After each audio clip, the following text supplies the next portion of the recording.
gets it outside in the direction of Byron Williams, incomplete. And we'll take a look at one of the best punters in the NFL, Dave Jennings. Two of the very best are here today. Ray Guy, of course, for the Raiders.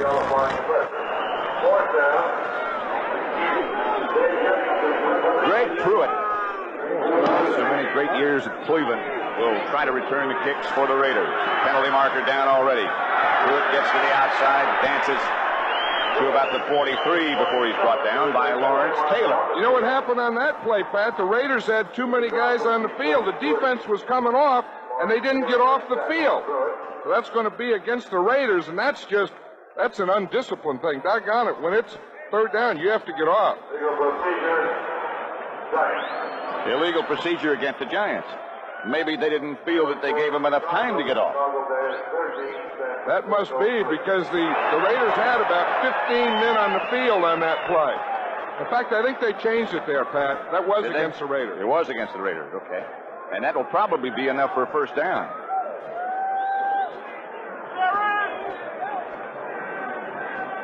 It'll be very close. I think it is a first down. Defense, 12 men on the field, first down. 12 men. They had about 15 or 16 men on the field. Fred Silva is the referee. We'll check out some of the other final scores. Tampa Bay beat Houston 33-24. The Jets overwhelmed New England 26-3. That's the final as well.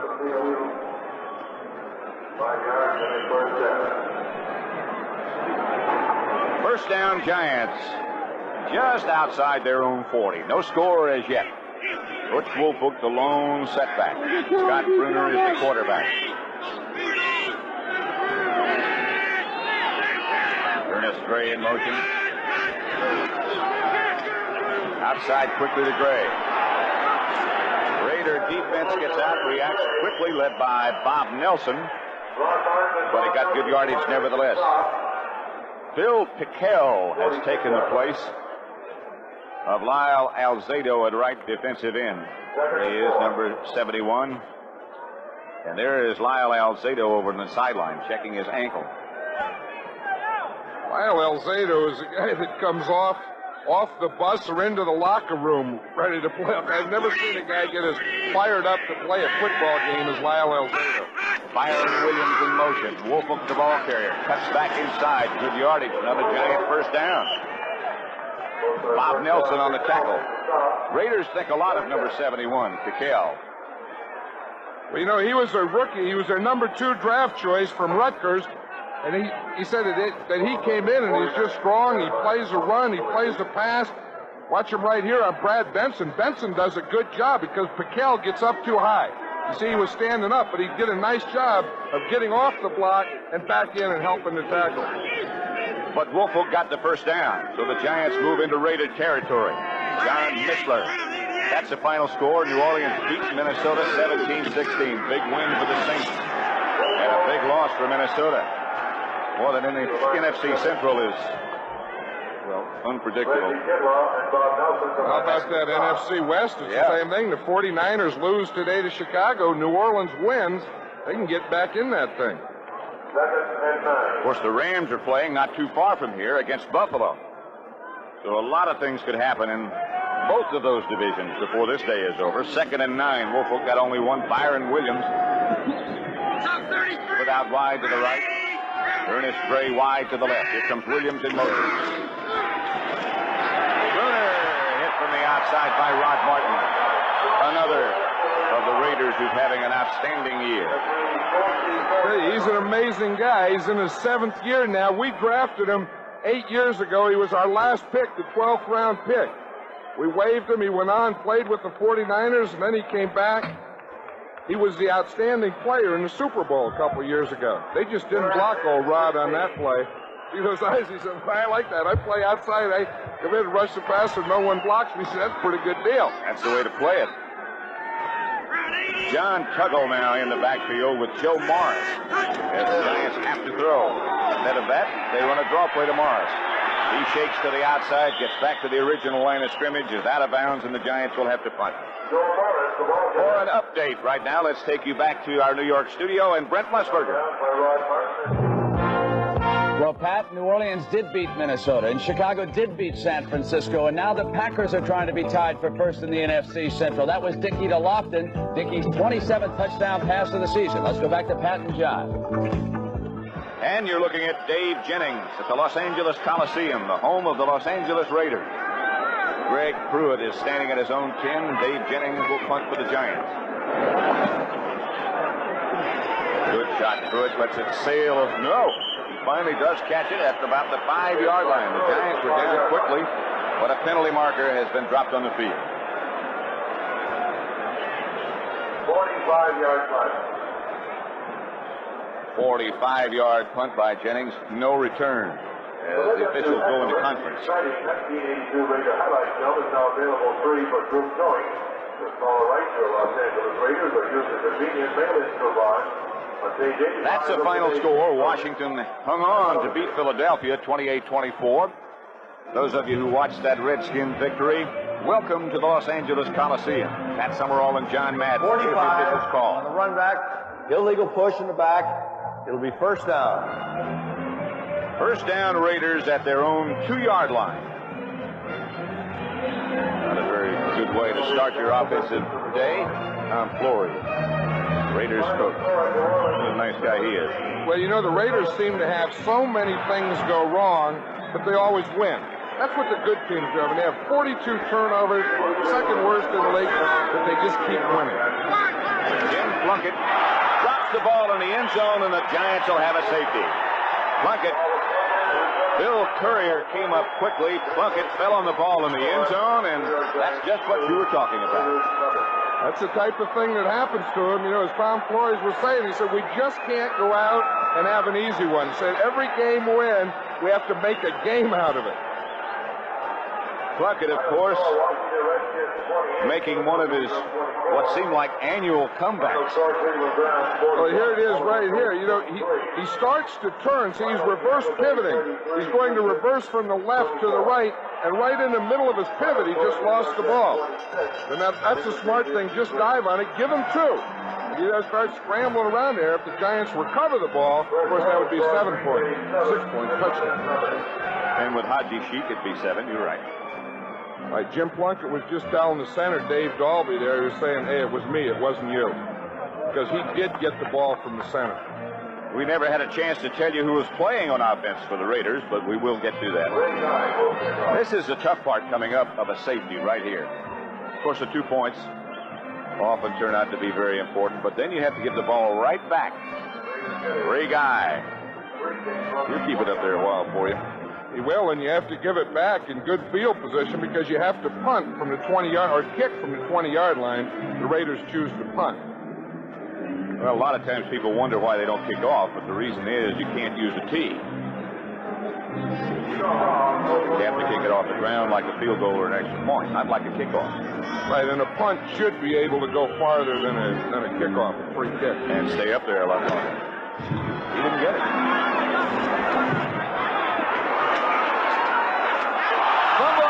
The Giants do get it back at their own 45. Mike Mayock is the man to handle it. Steinfeld is the one who made the recovery.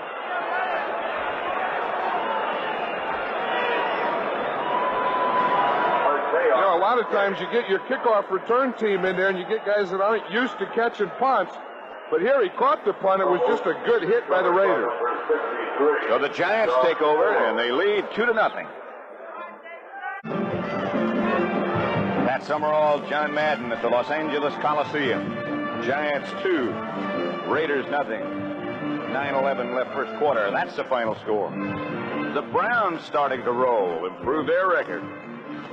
Green Bay 7, Atlanta nothing, first quarter. 1st and 10 as Scott Bruner looks over the Raider defense. Missler in motion. Wolf hooks the ball carrier. Did well to get back to the line of scrimmage. Otis McKinney came up to make the stop. That's the thing that's going to happen to the Giants here. If they keep running every first down, the Raiders are starting to tighten up, getting their safeties up in the line of scrimmage. And in that time, they had an 8-man front. And that's tough to run against. Alzado is still not back in the Raider defense. It's Piquel at right defensive end and Long at the other side. Reggie Kinlaw, the nose tackle. He's a good one. Brunner back to throw. Chased by Hendricks. Away from Hendricks. Does throw. Has the ball knocked loose. Byron Williams was the intended receiver, and Ted Watts put the hammer on him. Ted Watts coming on play. You know what the Raiders are doing now is they're using two safeties in there. They have Mike Davis, and then they have Otis McKinney in there, and they're playing the two safeties because the Giants are playing two tight ends. Now they put James Davis in as well. Bill Parcells over on the sideline.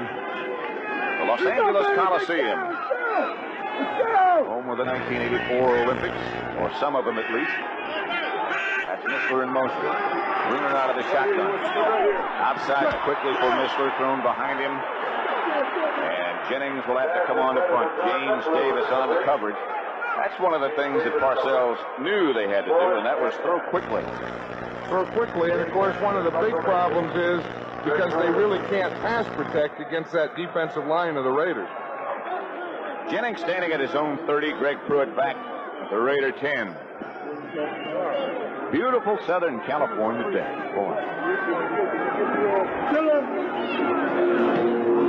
Jennings almost blocked, but he hangs it high to Pruitt.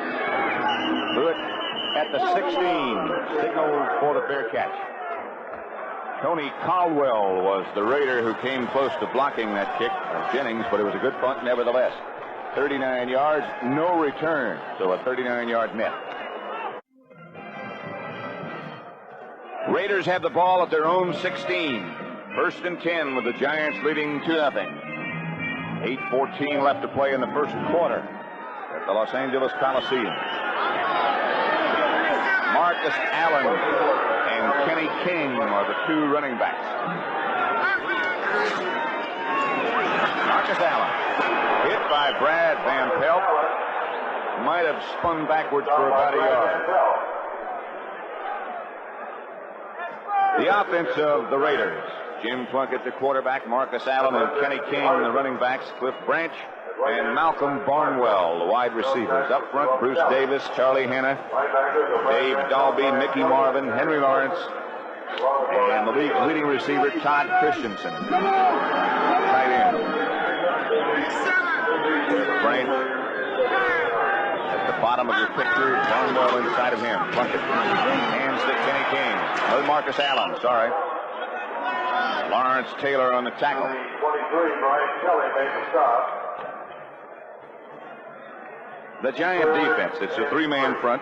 Dee Hardison at the left end, Jerome Salley, the nose tackle, and the rookie Leonard Marshall at right end. Van Pelt, Kelly, Carson, and Taylor.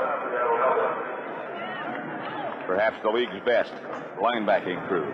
Haynes, Jackson, Bill Courier, and number 1 draft choice Terry Kennard, the free safety. Third down for the Raiders. They need 4 for a first. Plunkett back. Penalties go down. It's intended for Branch over his head. Plunkett had some pressure.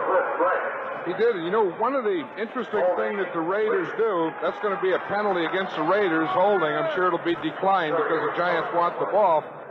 But they're one of the few teams that keep their 2 running backs in on third down. Offense, number 65, holding. Decline, 4th down. That set that John Madden was talking about has become something of a rarity. Yeah, you hardly ever see both backs in on a... You always see 3 wide receivers, 4 wide receivers, 2 tight ends, 2 wide receivers. The Raiders are one of the few that stay in standard formation. Ray Guy to punt. Shaw back deep. Guy doesn't get it to turn over, but Shaw will handle it at his own 39. Raiders down in a hurry. Derek Jensen and Kenny Hill there, right on top of him. 39-yard punt, a 6-yard return, so Ray Guy's net is 33 yards. 6:38 left to play first quarter. The Giants get the football again. They lead the Raiders 2-0. Giant defensive unit meeting over on the sideline. Brian Kelly's big brought back to you. First down, Giants. They lead 2-0. They have the ball at their own 44. And the possession so far belongs to them. Here's the counter play that teams have been running, and Woolfolk slipped down. Here comes a flag down. Lester Hayes came in to make the stop on Butch.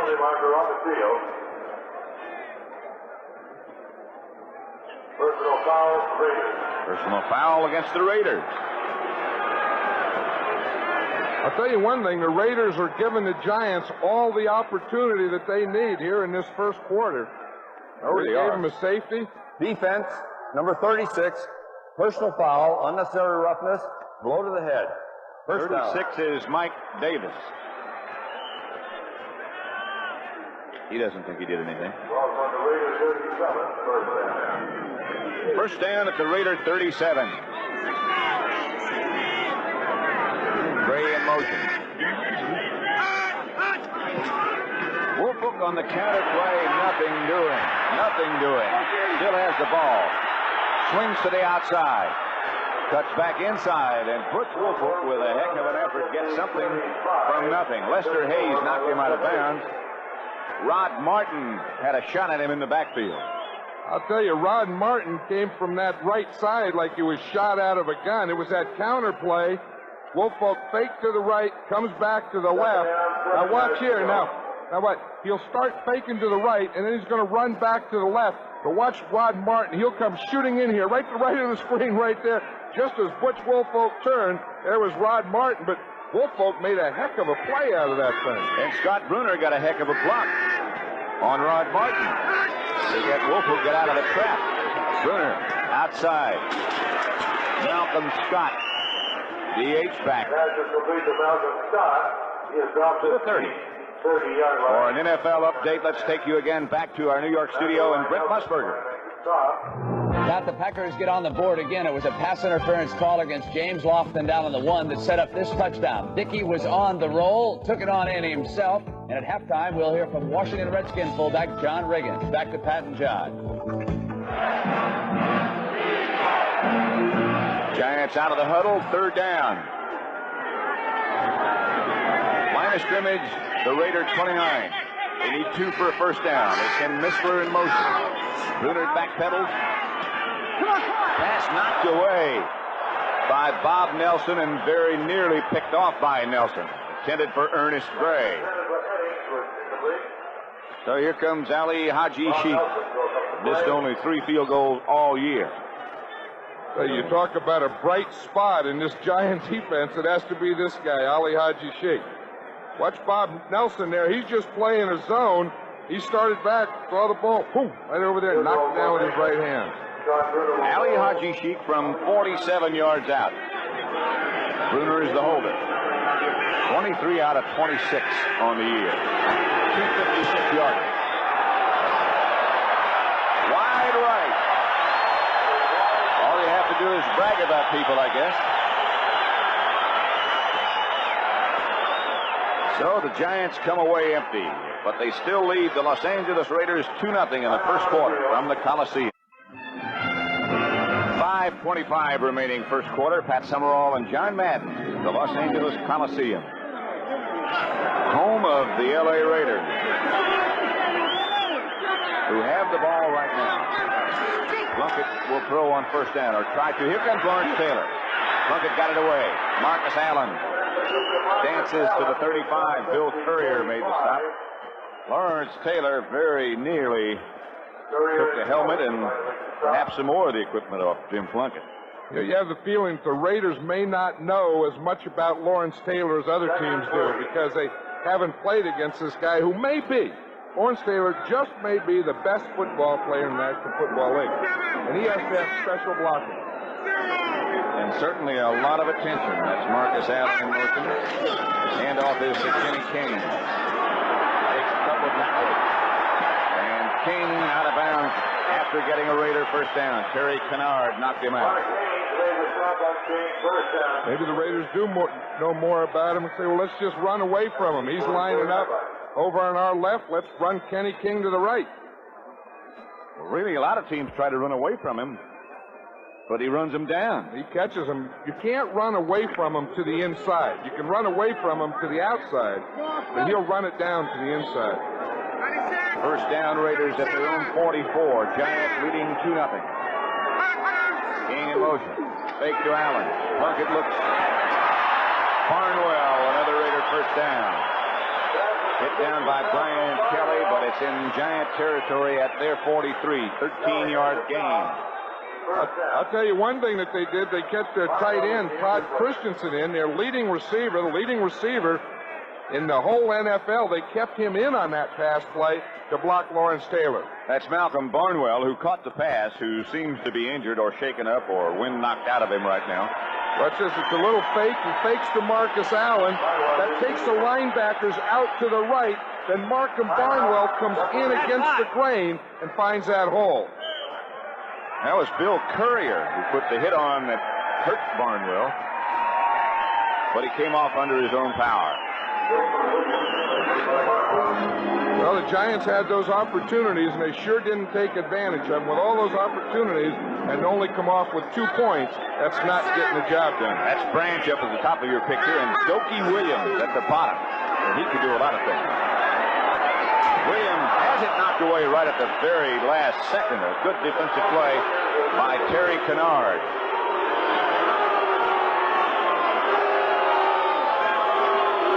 Let's watch Lawrence Taylor here, number 56. We'll see how they're blocking him. He started in the middle, so they didn't know where he was. Shifted to the outside. Now the Raiders are putting their tackle, Bruce Davis, out on him. He does a nice job. See me, just gets square, turns him to the outside, gives Plunkett time. It has to be somebody like that. Somebody that big to handle Lawrence Taylor. Someone that big that can get to him that quickly. 2nd and 10 Raiders. Barnwell back in action, goes in motion. This is Marcus Allen. Jumping over a couple of tacklers. Jumped over Mark Haynes and got about 5. I'll tell you, there's a guy that they love down here, is that Marcus Allen. They say that he can do it all. He runs with it, he blocks, he catches. He's had a little problem fumbling this year, and Tom Flores said, I don't know what the heck it is, but what do you say to a great back when he fumbles? Maybe that's part of doing it all. I think so, because, you know, sometimes to keep your balance, to make great moves, you get the ball in some funny position. That's a pretty good conversion rate you just saw on 3rd down, over 43%. Kenny King in. Here comes Lawrence Taylor around behind Plunkett. They get it to Todd Christensen. And the tight end gets down to the Giant 35. Not enough for a first down, Lawrence Taylor. Let's watch it. It's a pleasure to watch. You know, Jim Plunkett has been around so long that even though he can't see from the back, see, there's Bruce Davis blocking on him. He can feel Taylor. He knows there's something there. He says, I got to get rid of that thing. Boom. Here it is, Todd. Taylor says, there it is. You see that play by Taylor? He was on Plunkett and then ended up making the tackle on Christensen. He got an assist from Andy Hedden on Plunkett. Here is Chris Barr from 52 yards out, and perhaps the best holder in the league, David Hum. Back to Williams. Barr. No. That might be asking a little too much of him. He's hit some clutch field goals this year. Won 3 games, in fact. That one no good. It's 2-0 Giants still. 2:25 remaining first quarter at the Coliseum in Los Angeles, and the Giants have a safety. Jim Plunkett fumbled into the end zone and fell on it. That's the only scoring we have so far as you watch John Missler go in motion. Butch Wolf the ball carrier. Ed Watts, but Rod Martin made a heck of a play. Oh, what a good player he is. I'll tell you, I was saying earlier, he was drafted in the 12th round. And it was funny the way he was drafted, Pat. I was, of course, with the Raiders then, and we got to the last round, and we didn't know who to take. We're talking about basketball players from AT and IG and stuff. So I called my friend John Robinson at SC. I said, hey, you got any players just laying around there that may be good? He said, yeah, why don't you take Rod Martin? He can play. So we took Rod Martin, and now he's been a great player.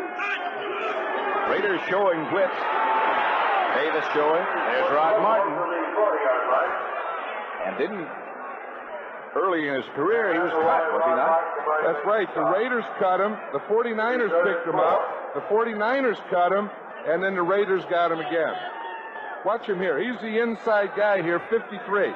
Sees that tight end block down, tackle pull, gets right down there, flattens out, right down the line of scrimmage, and makes the tackle on the other side. With an assist from Van McElroy, who is another find that the Raiders have come up with. 3rd and 3.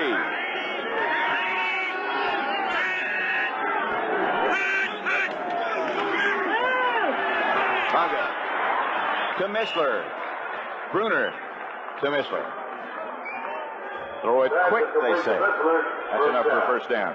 That's what he wants to do. We'll see Missler here now. He just gets up here enough for a first down, turns around, hooks, Bruner, right in there on him, and they get that first down. That's not a bad play if you can stay in those 3rd and 4 or 5 situations. Where it's a terrible play is when you do that, you need 3rd and 12. 27 seconds left to play in the first quarter. Missler in motion again. Handoff is to Butch Woolfolk. Reggie Kinlaw and Bob Nelson wrap him up. Green Bay and Atlanta, the Packers. In the thick of things in the NFC Central, 14-0. Atlanta trying to stay alive in the NFC West. Kansas City 7, Seattle 7. San Diego 14-7 over Denver in the first quarter. Speaking of first quarter, that's the end of number 1 here at the Coliseum, with the Giants ahead of the Raiders by the score of 2-0.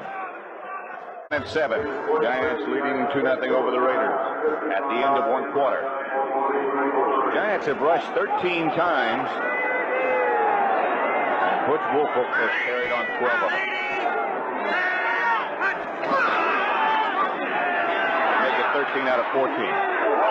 He only got a couple. Howie Long is the man who made the hit that stopped him. With an assist from Bill Pickell.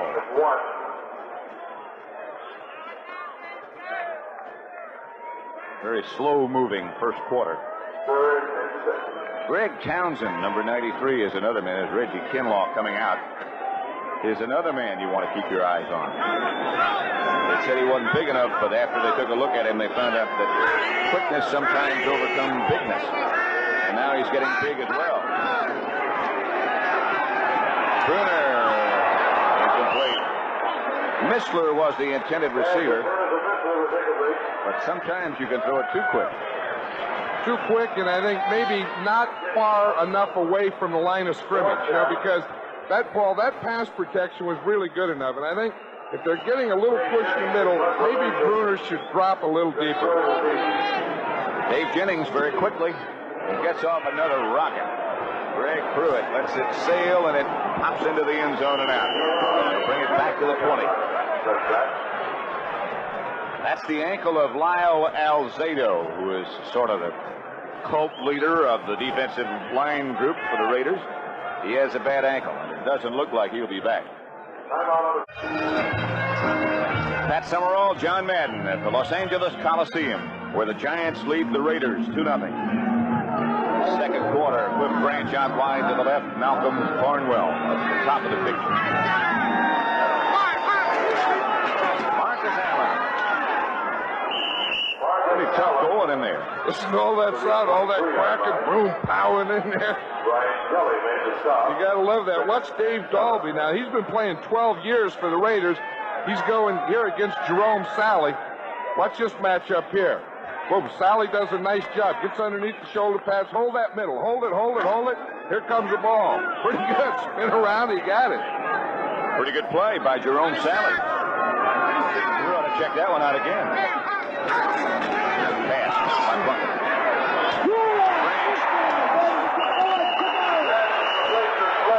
The amazing Cliff Branch. Stopped by Terry Jackson. 11-yard gain. Branch has found some secret and has never gotten old. He has never gotten old. You know, we took Dave Dalby in the 4th round and Cliff Branch the same year, 12 years ago. These guys have been starting forever. And Cliff Branch still has that same speed, that same quickness, that same size. He's never gotten old. You better not play him too tight. He'll go deep on you. Still. Plunkett's handoff to Frank Hawkins, hit behind the line of scrimmage by guess who? Lawrence Taylor. I'll tell you, they were on a blitz from the outside. Now watch, Van Pelt comes from one side, Taylor comes from the other side. And they just, boom, they got in there before the play got started. They had those two side by side. The old inside-out deal. Now Taylor is lined up outside the right defensive end. Plunkett back to throw. Branch shakes one tackler, gets in Giant territory. Terry Kennard, Terry Jackson, both combined to get him down, but it's an 18-yard pickup.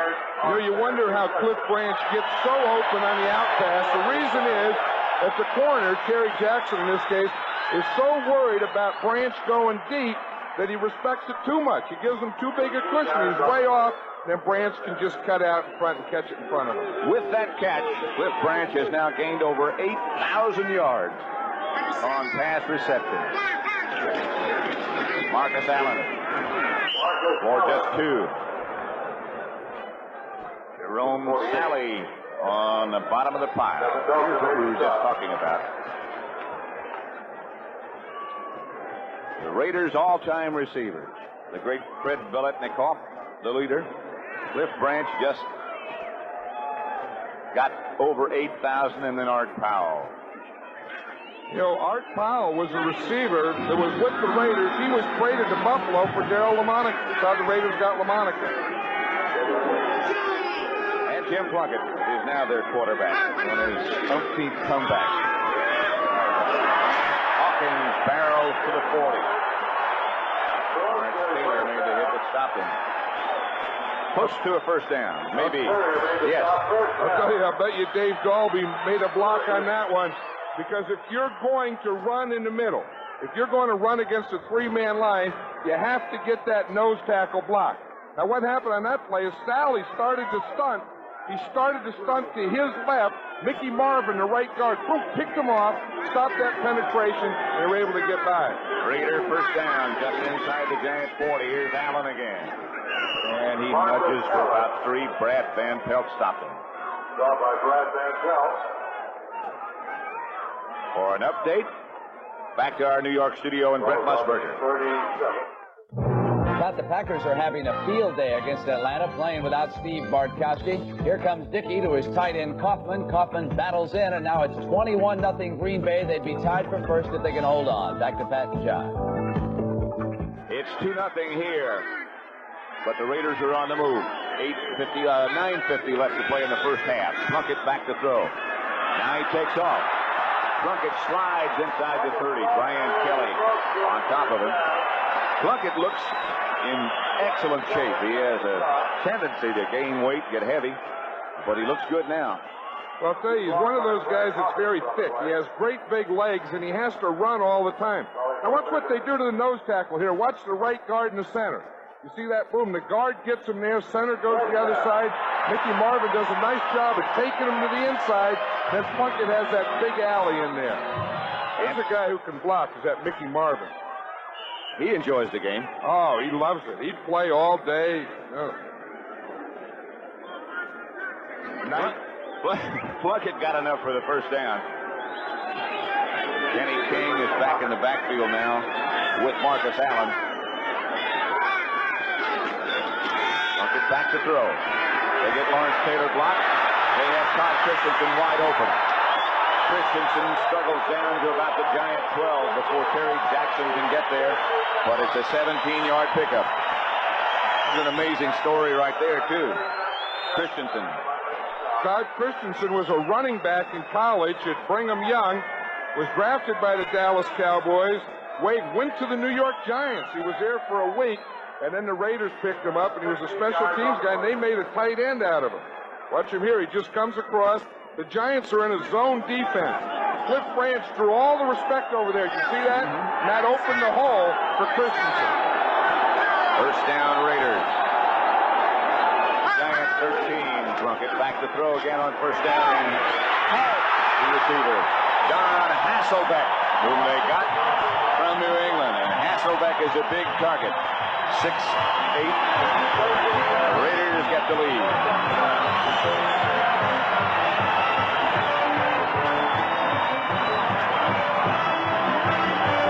Watch that. He puts Marcus Allen, is in motion out to the right. He does a little movement here. He looks to the right. Then he comes back to Hasselbeck here. And as you say, he's a big target.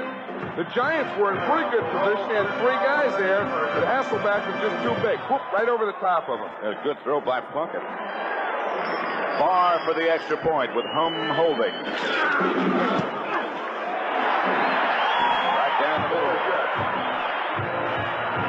Watch that touchdown.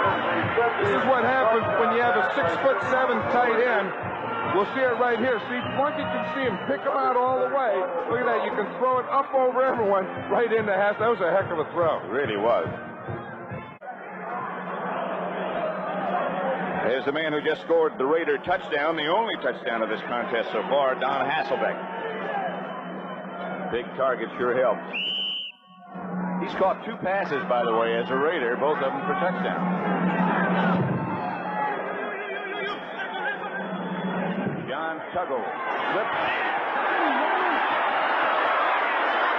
Tuggle to about the 25, but flags are flying all over the place. Derek Jensen down to make the hit that stopped Tuggle. Raiders just went 80 yards in 10 plays against the Giants. And in that drive, that 80-yard drive, Plunkett was 4 for 4 for 57 yards. Plunkett looks like he is playing with a lot of confidence at the moment. Well, you know, he started out as a Raider starter this year, and he was replaced On the by run Mark back, Wilson. number 84 on the receiving team. Illegal block above the waist. First down. Zeke Moat. And then Mark Wilson had the injury, and so Plunkett was able to sit on the sideline and watch. Sometimes that helps a guy. Tom Flores said he's been much, much better since his return. Bruner has Woelfel into the long setback. Here comes that counter play. Woelfel takes it outside. Doesn't take it far outside. Ted Hendricks, number 83. Ted playing a little bit hurt. Here's the play. Watch this. We'll see it's a counter play. Woelfel will fake a little to his left. See, it takes that little counter step, and now that allows his offside tackle, Brad Benson, to get in front of him. 60 there. You see, the only thing is Benson ran right by Hendricks. Hendricks is 6'7". You have to be able to find him. He's like a tree out there. On second down, Bruner back to throw. Byron Williams gets some breathing room outside the 25 to about the 28. Good throw by Bruner. Mike Davis, the defender. But that one was hummed in the middle of a lot of defenders. Right there, it was a heck of a throw. You see Hendricks is underneath, and we see right there, he does a good job, and he runs the corner, Lester Hayes off, and then he cuts to the inside. So it's first down, Giants. They go on a quick count, and Woelfel being chased by Pickell and Bob Nelson and taken down behind the line of scrimmage. I wonder if Butch Woelfel wants to carry the ball as many times today as he did last week against the Eagles. I don't think so. You know, early in the season, he wanted to get the ball more, and of course, Rob Carpenter was carrying it more then.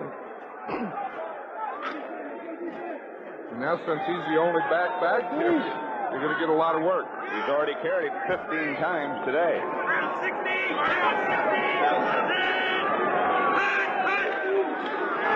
On the draw play, Bob Nelson reacts quickly. A little altercation going on between Howie Long and one of the Giants. I don't know that I'd want to get into an altercation with him. Look at the arms on that guy, and that Howie Long. I'll tell you, he is something. 51, of course, is Nelson. Third down and long, and that's Howie Long.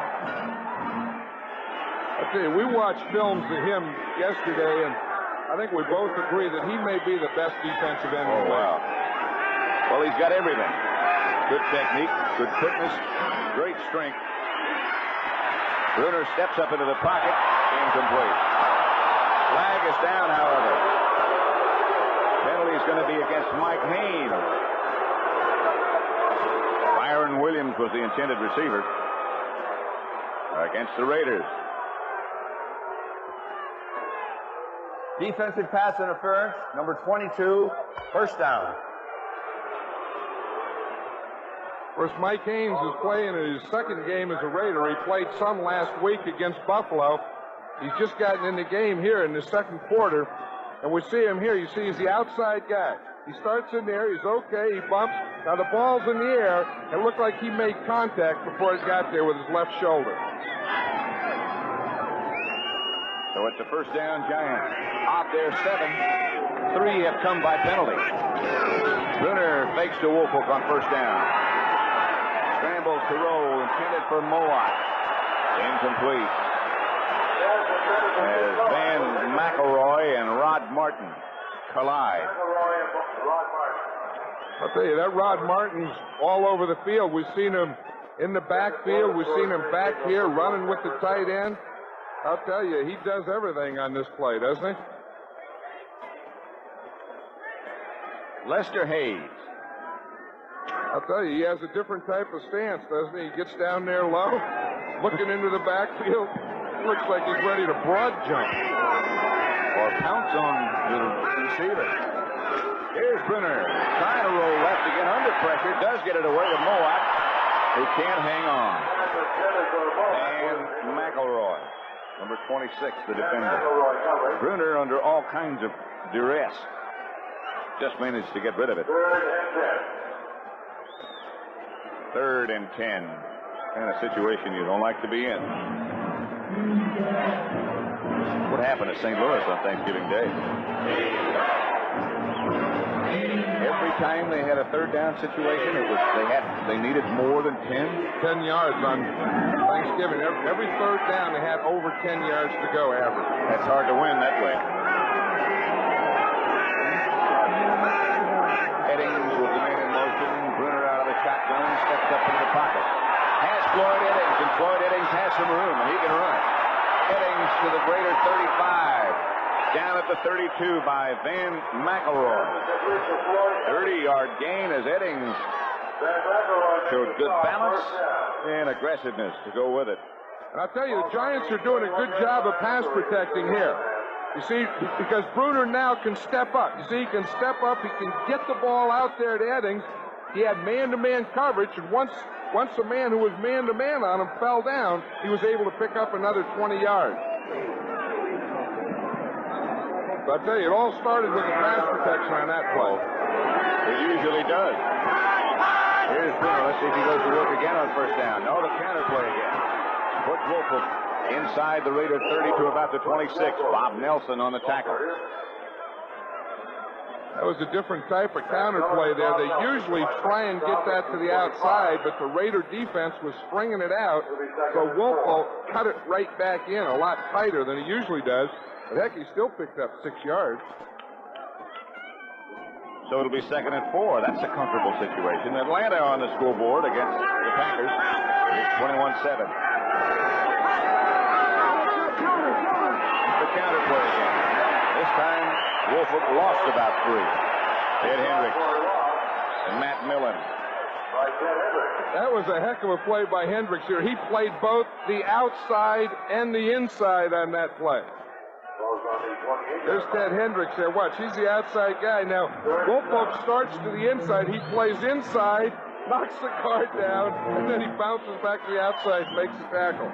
That's what happens when you're 6'7". He has a pulled stomach muscle. They say it doesn't bother him as long as he goes straight ahead. But when he twists or turns or tries to change direction, it does bother him. Well, Eddings in motion. Here comes the blitz.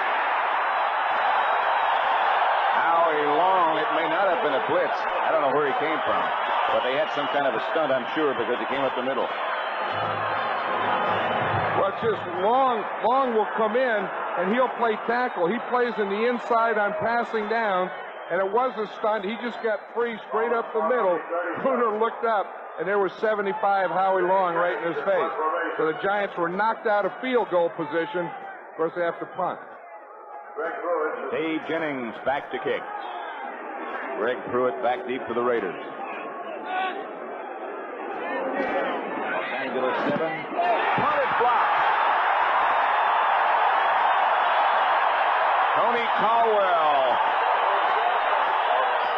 Bill Parcells said yesterday in a meeting they've got another guy on special teams who really does a good job, and that's the guy he mentioned. He was talking about Caldwell, but you'd think that the Giants, being concerned with Caldwell, would have had someone on him. Now what happens, they get a block there, but Jennings was turning to his left, trying to get the ball out of bounds. Now watch Jennings here. He turns, he kicks it right into Caldwell. So the Raiders are in good shape. They lead 7-2. Here's why it was blocked. Well, watch this. Jennings wants to kick to the left, so he's pointing to the left. Byron Hunt is out here, the end man on the line of scrimmage. Now, if Jennings is punting straight ahead, it's okay. But with Jennings turning into him, Byron Hunt allows too much penetration. It looks like Hunt was blocking for a normal punt, and Jennings was punting for the sideline. That Hunt didn't know that Jennings was aimed in that direction. So the Raiders have the ball.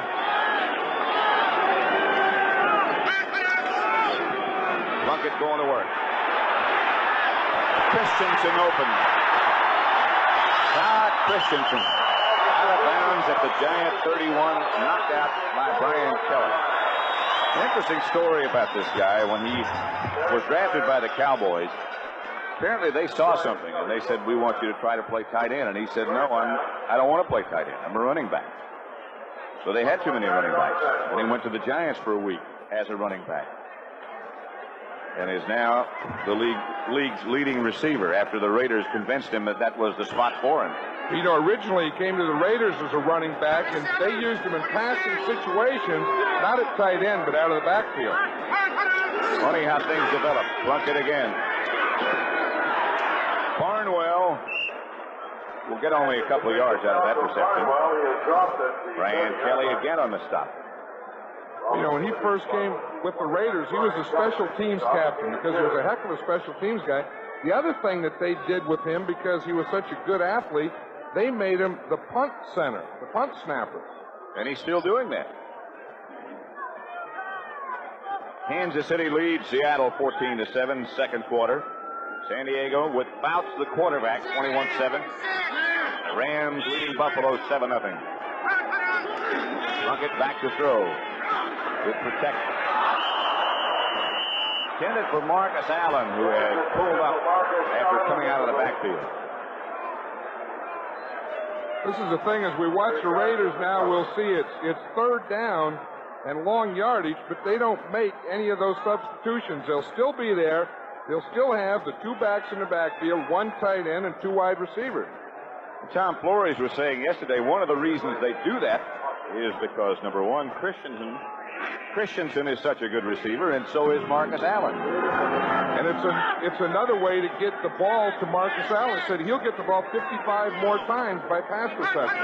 That's the number of receptions he had coming in. Here comes the giant blitz by Van Pelt. Plunkett.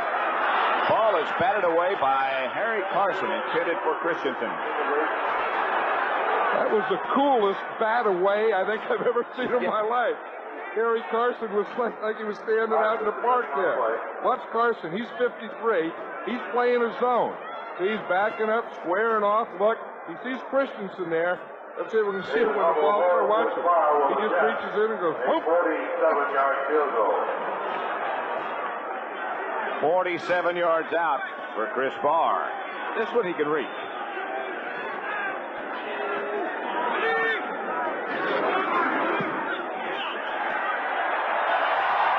And got it.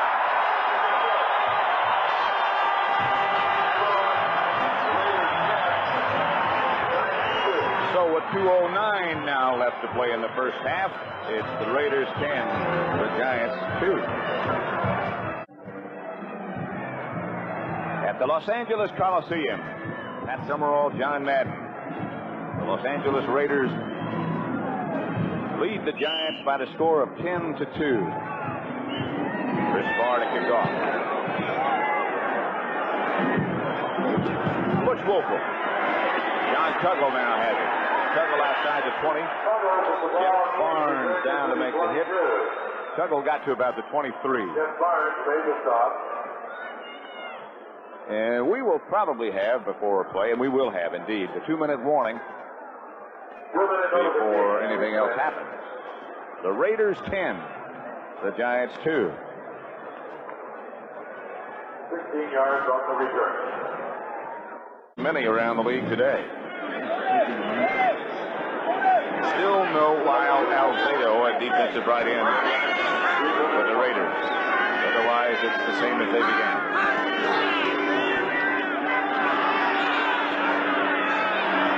Ernest Gray takes it from Scott Brunner, and he's now got some more room.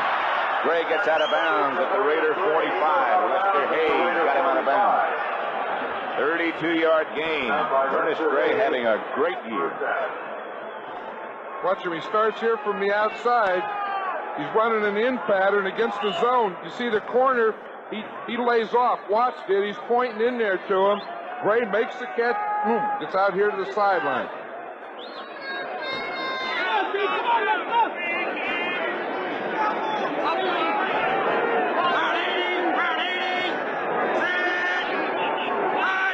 Number 45, Brunner back to throw again. Aaron Williams. Haynes finally makes the stop inside the 15. Lester Hayes on the assist. Aaron Williams flashing a little foot speed. Bill Parcells wants a timeout. Now, I'll tell you, he hit an in from the left side to Gray and an in from the right side to Williams. The Raiders are playing off, and that's a heck of a pass pattern here. You see, they're playing off. They're giving too much cushion out here on the outside, and we just see that in get in there, and they have a big hole right in the middle on both those plays. The Giants come roaring right back in good shape. Giants took their first time out. They have 2 left, 1:34 left first half. Raiders leading 10-2. We saw the timeout situation. Just over a minute and a half left in the first half. Scott Brunner looking.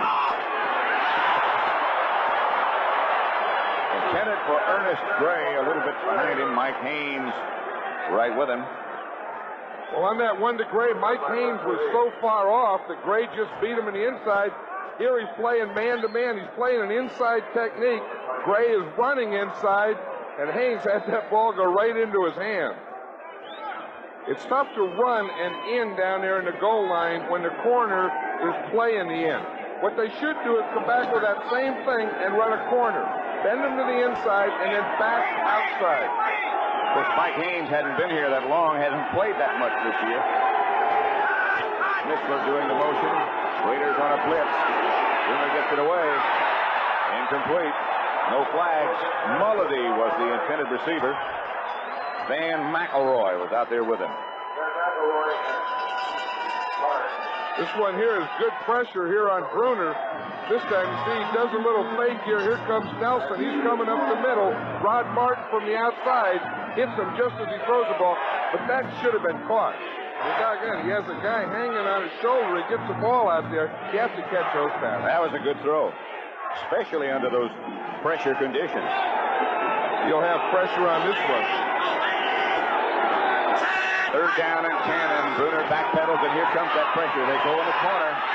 Intended for Gray. Back there with him is Haynes.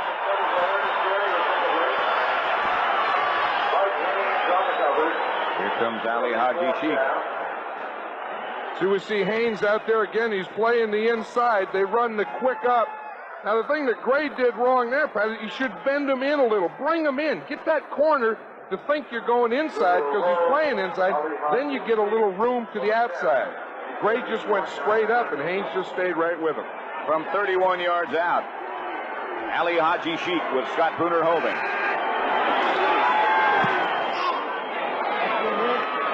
And the cheek is perfect. Rather unusual score at the half, 10-5. Well, it's not the half yet. A minute and 16 seconds left to play in the first half. Raiders 10, Giants 5. Upcoming next Saturday, a college football basketball doubleheader at noon Eastern Time. Florida State, led by their outstanding runner Greg Allen, meets interstate rival Florida, led by their fine quarterback Wayne Peets. Then, at 4 Eastern Time, one of college basketball's great rivalries will be renewed as Bobby Knight's Indiana Hoosiers meet the powerful Kentucky Wildcats, and they did look powerful yesterday. All next Saturday on CBS Sports. Sam Bowie is back for Kentucky. They got some other players. 64 yards and 6 plays. Maslow. Good team. You know what surprised me on that last drive is when the Giants took a timeout with a minute 34 seconds, because one thing, you want to take all the time off the clock that you can. And now they left a minute 16 seconds there, and there's no one better than the Raiders the last 2 minutes of the half or the last 2 minutes of the game. Greg Pruitt and Clee Montgomery back deep for the Raiders. This is Montgomery, Wilbert's brother. They can get some yards out of these things. Montgomery gets back to the 30. Pete Shaw, one of the tacklers, along with Lawrence Taylor. Finally, Bill Parcells said, the heck with it. Let's put our best athletes on the kickoff and punt coverage teams, and that's why Lawrence Taylor is there. Lyle Alzado limps toward the Raiders dressing room. You know, where he has that ice pack there, that could be an Achilles. You see that? He has it's on the back of the ankle, which is the Achilles tendon. There's an injured cameraman going with him. Wonder if that's a sympathy thing. Tough down there. Taylor after Plunkett. Plunkett just gets it away. Flag is down. Marcus Allen fumbles. Giants have it, I believe. Scramble is on. But there's a penalty marker down. Plunkett was hit late, I think. They're going to call by Lawrence Taylor, which is really going to upset him. They don't know what to be upset about yet because they're just trying to get the ball. The Raiders did get the ball, so it's a Raiders ball. Now we'll go back and find out what the penalty is. Or he may be upset, but he wouldn't be as upset if they, if they recovered the fumble, he would have been more upset than he's going to be upset. They're going to call roughing the passer. Watch Lawrence Taylor.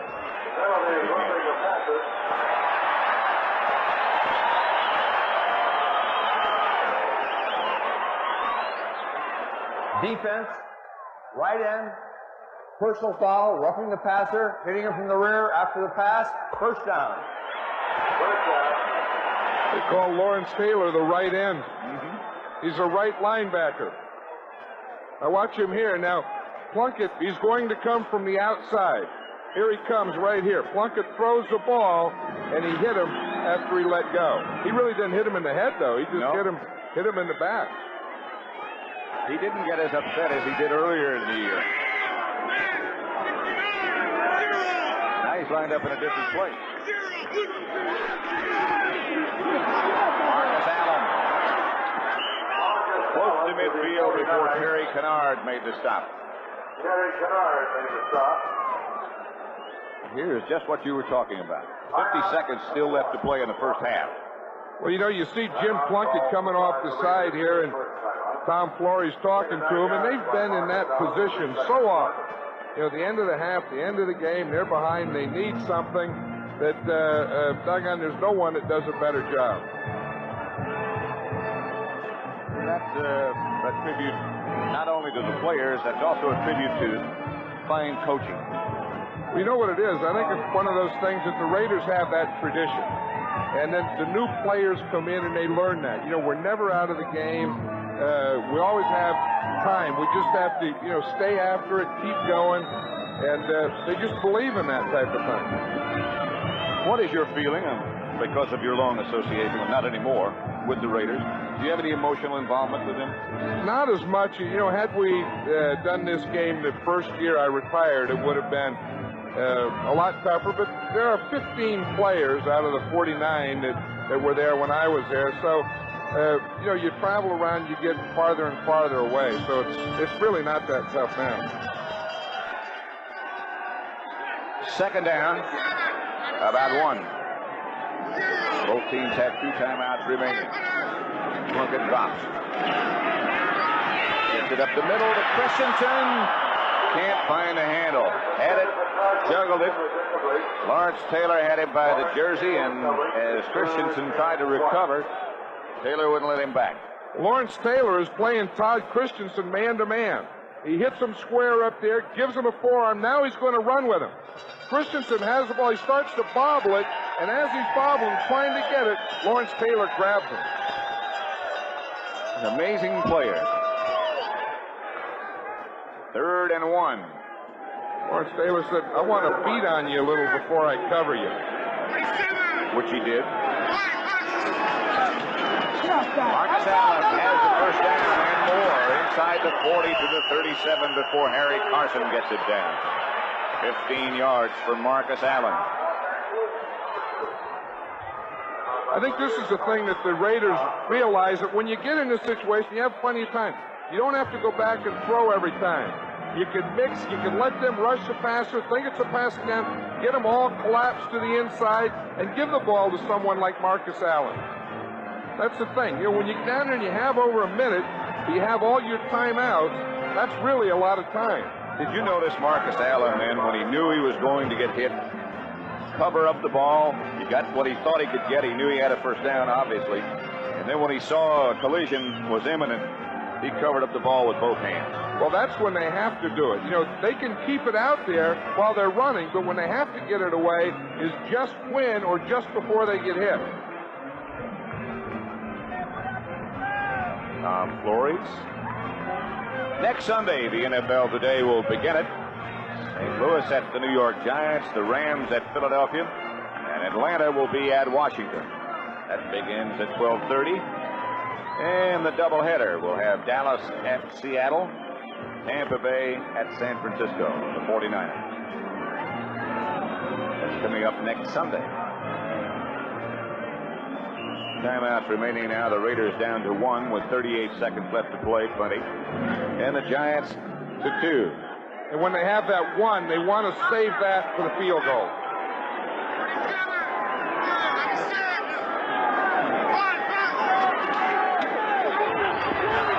Walk it up into the pocket.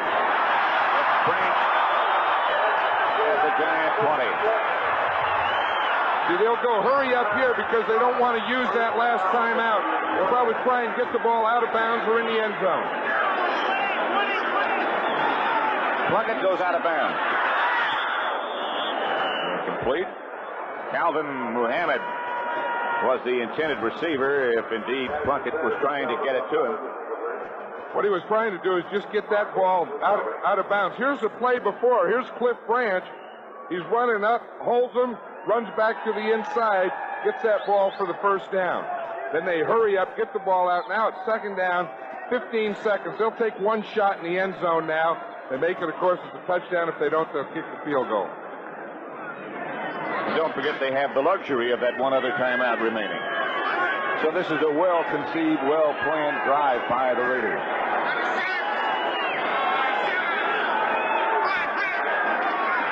Plunkett to the end zone. Branch. Incomplete. He was covered well. Phil Courier back there with him, along with Terry Kennard. He was, and of course the Giants knew that they were going to take a shot at the end zone, and if you're going to take a shot in the end zone, you'd want to do it with Cliff Branch. Now, as you say, with having one timeout, there's 9 seconds. They can still take another shot at it here. And that looks like what they're going to do. Farr is up and ready, but not on the field as Plunkett calls the play. But the only place to throw here is in the end zone. You have to get the ball in the end zone. Christensen, the tight end, is just off the line of scrimmage on the right side. Branch is down at the left. Plunkett to the end zone and out. Now, with 4 seconds left to go, they'll have to have the field goal unit appear. Well done, though. Well, they did the right thing. They moved the ball. They mixed it up. They passed. They ran. They used 2 timeouts. They saved 1. They don't need it because of an incomplete pass. But they got in a position where if they didn't get the touchdown, they're in good position for a field goal. 38 yards out for Chris Barr. He has hit his longest of this year, 47 earlier. He has hit again.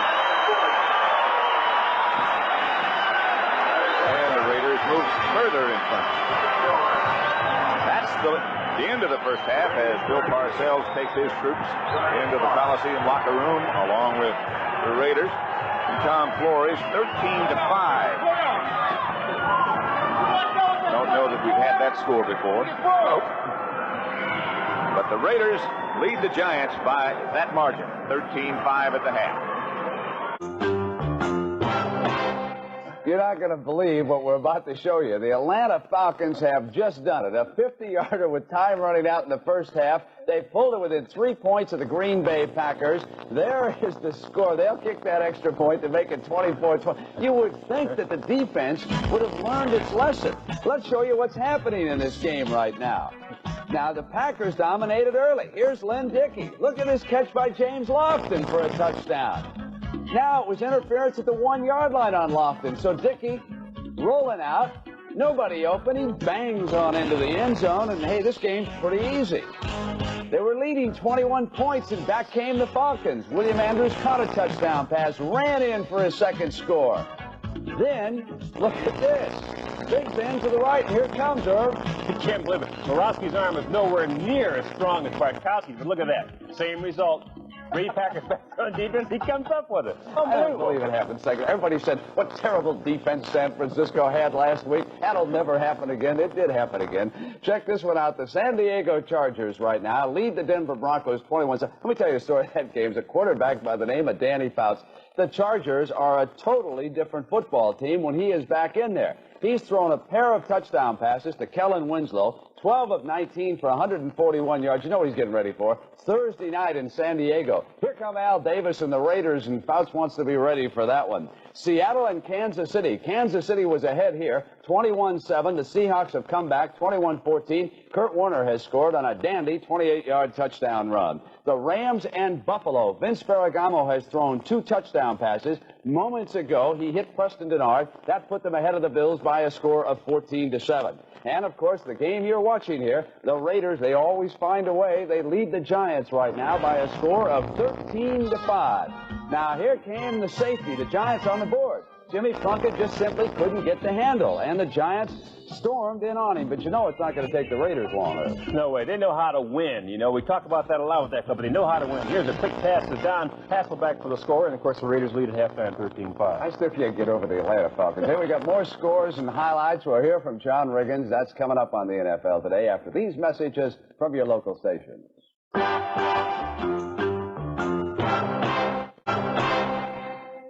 Going into today's game, the Washington Redskins were more heavily favored than any team this season, picked by 15 points. Yet the Eagles played them very tight. What happened in that game? A couple of key things in the first half. Mark Bay was out with an injury, and it forced the Redskins to become a left-handed running team. They brought John Riggins in the second half simply as a clock killer. 28-21 at halftime, 28-24 final. The Eagles have to be happy, even though they lost. A couple plays go the other way. The Eagles win the game. Let me show you one of them. Joe Theismann here wants Art Monk. Roynell Young's going to get a hand on the ball, but instead of deflecting it away, he tips it to Monk for a touchdown. And you know what that means. Come on, Fun Bunch. Give us a celebration. They do it together now, don't they? And how about this combination for the Eagles? You have to love this guy. Mike Quick is averaging over 22 yards a catch. There's another touchdown for him. The big fella, John Riggins. 2 more touchdowns, 21 on the season. A record. You're really going strong, John. I've had an awful lot of help this year, and I've been fortunate that everybody seems to go out of bounds on the 1 or the 2 yard line. So I've had a lot of 2-foot putts this year. But they say, what is it, you drive for show and you putt for dough. So I feel pretty good. John, the Redskins didn't need a 2-foot putt here. Watch downtown Charlie Brown. Slip a tackle and he's gone. Touchdown, Washington. John, you got to be thinking now about the Dallas Cowboys 2 weeks in Dallas. When I saw Dallas play Thursday, of course, I was kind of hoping they might lose. But at the same time, a loss by Dallas on Thanksgiving Day wouldn't have done us any good if we don't go down and beat Dallas in Dallas. Get all the chores done early on December 11th. That's when we shoot for the whole ball of wax. The Washington Redskins against the Dallas Cowboys. I'll tell you something. That game can wind up being more entertaining than a Super Bowl game. Now, the Chicago Bears have suddenly come alive. 13-3, they down San Francisco. Before the game, I spoke to their new president, Mike McCaskey, and he pinpointed today's confrontation as critical to the ball club. We've had 2 solid ball games in a row. I think we're going to learn a lot today about the players and about the head coach. And it was a more calm Mike Ditka along the Bears side. And Chicago now has pulled to within a game of first place in the NFC's Central Division. That's how well they are playing. Elsewhere around the league, of course, the Minnesota Vikings had an opportunity to stay in first, but they blew it. New Orleans downed them, Irv, 17-16. The Saints have a lot going for them right now, Brent. Here's plays like this. Wayne Wilson going over from the 2-yard line for an opening touchdown. And, of course, Saints fans love it. Here is Steve Dills now pulling out, drilling one to Tony Galbraith. Tim Saber gets his offense going. Watch this. A long pass by the Snake. Darn right. Gene Goodlow comes up with it. Down to the 9-yard line. Just a few plays later, Saber hands off to Wayne Wilson. He dives over again for a second touchdown of the day, and the Saints walk away with a win. And let's check the NFC Central standings right now. Minnesota and Detroit are tied. Remember, the Lions beat Pittsburgh on Thanksgiving. Green Bay appears to be moving up as they are beating Atlanta. And, of course, Chicago is 1 game behind. The Bears' last 3 games, 2 against Green Bay and 1 against Minnesota. Now, elsewhere this afternoon, the Tampa Bay Buccaneers won their second game of the year, 33-24 over Houston. Houston, though, stays ahead now in the race for the top draft choice. Steve Young of BYU, the left-handed quarterback, may be their choice. The New England Patriots were routed by the New York Jets 26-3. Richard Todd finally found his long man, Wesley Walker, right here, 64 yards for a touchdown, and the Jets are starting to play like everyone assumed they would when the season began. And the hottest team right now, the Cleveland Browns, they have won 3 in a row. They're only a game behind Pittsburgh in that chase in the AFC Central Division. What a play this is. Brian Sipe is flushed from the pocket, goes to Ozzie Newsome. He slips a tackle. Now, Newsome's got speed, and how about strength? That is not how you tackle someone. You get the leverage on him and get him out of bounds. 41-23, and Sam Ratigliano may be going to the playoffs. How about that, Herbie? Now let's send you back to the stadium. The second half about ready to start. At the Coliseum in Los Angeles, it's 13-5, the Raiders over the Giants, a most unusual score. And so far, a game that really hasn't surprised either John Madden nor I. John, I suppose if you go back to the conferences and the talks we had with both coaches yesterday, they've pretty much done exactly what they planned to do. Well, they have, and I think the Raiders are just trying to, as Tom Flores said, be patient. He said we can't go after that big one early. But I think they have something in mind that they want to come back and maybe have some explosiveness the second half. You know, it's been a conservative first half. I think that's probably a kind word. And I wonder if it has anything to do with the fact that these teams don't see each other that often.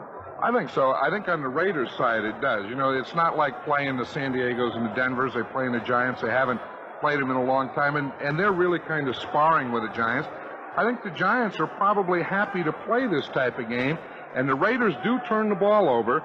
They haven't yet, so they're probably expecting maybe we can get something in the second half that'll be the play that we need to turn this thing over. So I don't think you either see any real changes in plans on the part of either coach as the second half comes up. I can see the Raiders in the second half trying to go deep more. Which is what Tom Flores told us they might do yesterday. They have to be patient first, and then when the opportunity presents itself, they will indeed try to go deep. You can see the score at the half is 13-5 as the Raiders and the Giants both return to the field.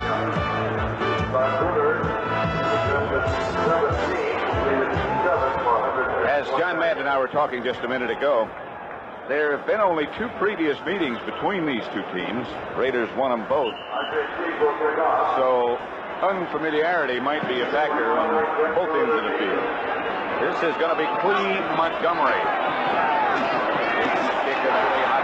Montgomery almost broke out of the the pack does get back outside the 30, and Lawrence Taylor put the clamp on.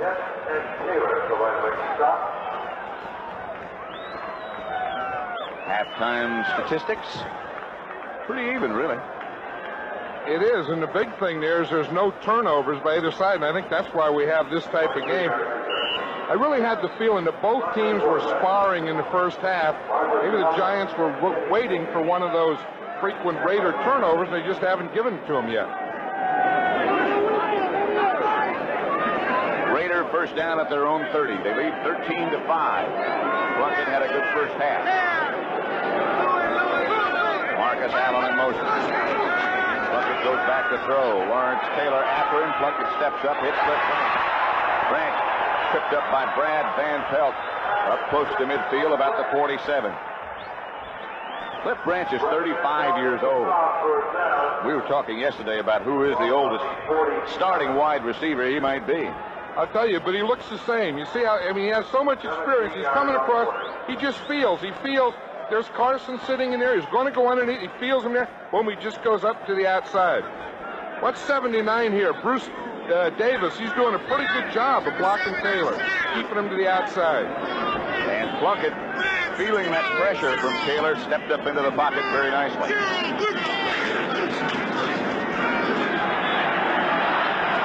Marcus Allen. Sorry, Kenny King. Harry Carson came over to make the hit. Kenny King, who I remember, years past always wore those black high-top shoes. Now he's in white shoes and looks quicker. White low-top shoes. You know, it was funny. Marcus Allen was leading on that play, and he couldn't find an outside linebacker there. He just kept running. Never did find a guy out there to block. 2nd and 2. King again. Lawrence Taylor tripped him up along with Terry Jackson, but it's a Raider first down. It's a pretty good matchup here. Watch here, 32 is Marcus Allen. He's blocking man-to-man on Lawrence Taylor. But for a halfback, he takes him in there pretty good. Gets that helmet in, shoulder square, gets Taylor going back. That's not a bad block there. Tell you what, he did come firing off the ball, didn't he? Yeah, helmet to helmet, paint to paint. The Branch wide left, Plunkett. Back to throw, looking for Branch. Branch looking in the other direction to Christensen. Todd Christensen struggles to stay on his feet, knocked out of bounds by Bill Courier. Christensen doesn't look all that classy. I don't mean that with any disrespect, but he does know how to get open.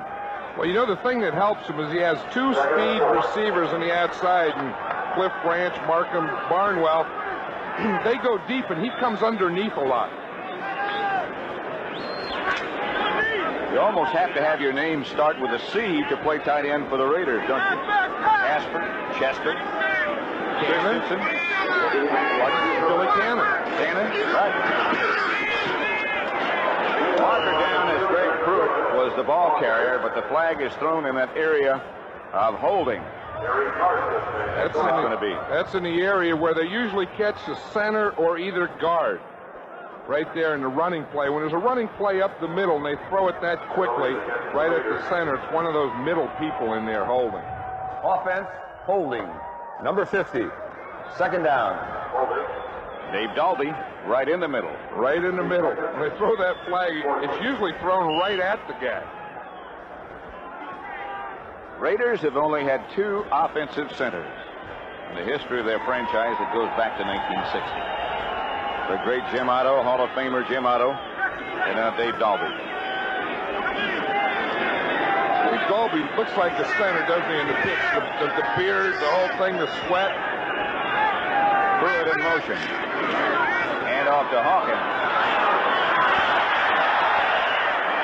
And Frank breaks a couple of tacklers, gets about 5 yards out of a play that looked like it wouldn't get back to the line of scrimmage.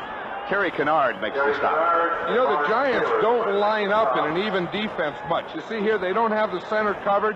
Dalby comes out, cuts Carson. So now the fullback can start out that way and then cut back into that gap. Dalby got a good block on Harry Carson, knocked him down, and then that allowed the cutback. It'll be 3rd and 7. throwing down for the Raiders. Marcus Allen and Frank Hawkins are the two men behind Plunkett. Barnwell, and it's a touchdown. Malcolm Barnwell. Terry Jackson, the defender. 36-yard touchdown pass, well thrown by Jim Plunkett. Well, you know, it's just a matter of time for the Raiders. They're going to get that up. They're going to get deep. You know that's what they talked about at halftime. This situation, they caught the Giants in a press playing a tight man-to-man coverage. Malcolm Barnwell just ran that quick up. Let's see if we can see it here in the left. He's the outside guy. He starts in. He goes inside a little, then back to the outside. That's Terry Jackson on him. Good throw right over the inside shoulder. Barr for the extra point, and it's good.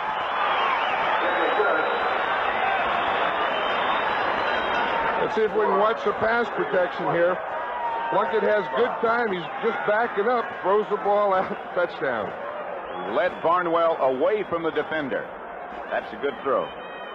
Barnwell touchdown.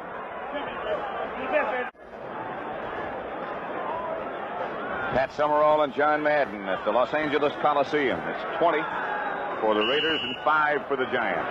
Barr will kick off. Chases Butch Wolf 5 yards deep into the end zone, and he stays there. Joe Morris came running over and pointed to the ground. Keep your knee on the ground. Tonight on 60 Minutes. Tonight on CBS. First will be 60 Minutes, I should say, followed by Memorial Day, and then Trapper John M.D. Coming up immediately following football, there is a flag on the play. That last kickoff by Barr. I think the Raiders were offside. Kicking team, number 56, offside. Be a re-kick, 5-yard penalty. Jeff Barnes is number 56, and they'll kick it off over again.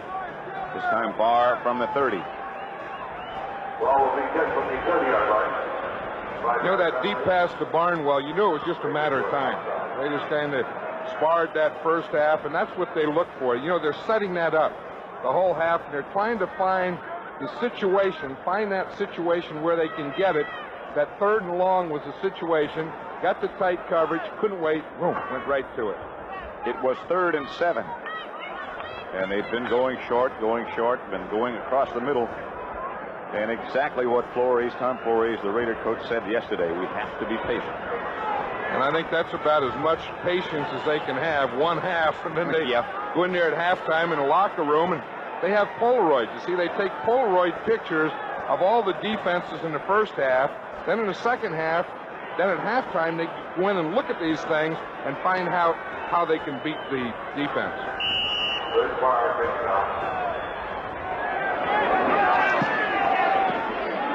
Barr hangs it high. Butch Wolford comes up, can't find the handle. Finally does pick it up and is down at the 11-yard line. Dokey Williams was down there quickly. Well, when things go wrong, they go wrong, don't they? If they had taken it like it was, they would have had the ball at the 20. I'll tell you, he misjudged it. You see what happened there? He was back about 10 yards, and he said, geez, it's shorter than that. Then he had to make that burst there at the end. He just didn't get to the ball. Luckily, he recovered it. So Scott Bruner at quarterback brings out his Giant team, and they'll start from their own 11.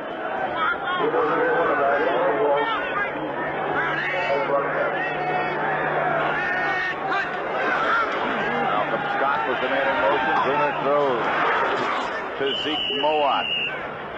For a first down. Mike Davis on the tackle, 13-yard gain.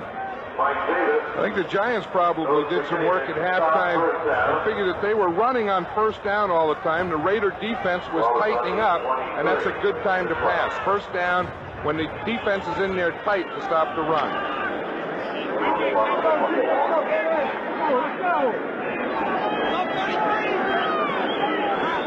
First down from the 24. To Wolford. To about the 28, 4-yard pickoff. Rod Martin. There's Tom Flores. He was an assistant for John Madden when John was the head coach of the Raiders. Good coach. Yeah. He was a real good coach. I was laughing at Charlie Sumner was saying there. He's a defensive coach. He was saying, "What the heck? We hit him in the backfield." But Tom was an excellent coach. He was a very good tactician. Very calm. Just the opposite of me, a calming influence. Kind of like you. He was the Raiders' first quarterback, as a matter of fact. Here's Bruner. Hendricks jumps up. Bruner thought Missler was going to keep going up the sideline. He was covered by number 37, Lester Hayes, and Missler thought he should start coming back, and so the ball went incomplete.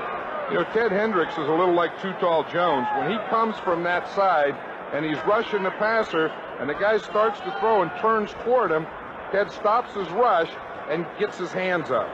And that was what caused that pass to go that way. Big Ted, Kickham. His nickname's Kickham.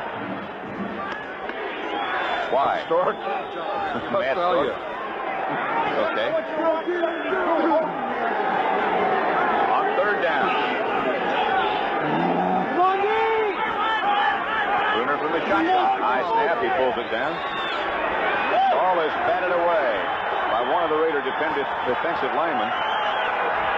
Bill Pickell, number 71, is the one who got the hand up and knocked it away. Another one of those big young guys they have. I'll tell you, they're really impressed with Pickell, and this is what a young guy has to learn. You're pushing up the middle, push. When the guy goes, just reach that hand up, make him throw over. You see him? He took that right hand and whack, just slapped it right back at him. Here's Dave Jennings back to kick. Greg Pruitt feels it. Gets away from one man, stays on his feet, is finally cut down. Trying to get around the corner behind that wall, but John Tuggle was down there to make the stop. 42-yard punt, 2-yard return, a net of 40. Raiders 20, Giants 5. 9:59 left to play in the third quarter. The Raiders 20, the Giants 5. Raiders with their record of 9-3, the Giants 3-8-1. A lot of time left to play, however. Plunkett to Marcus Allen. I was telling you about Ted Hendricks.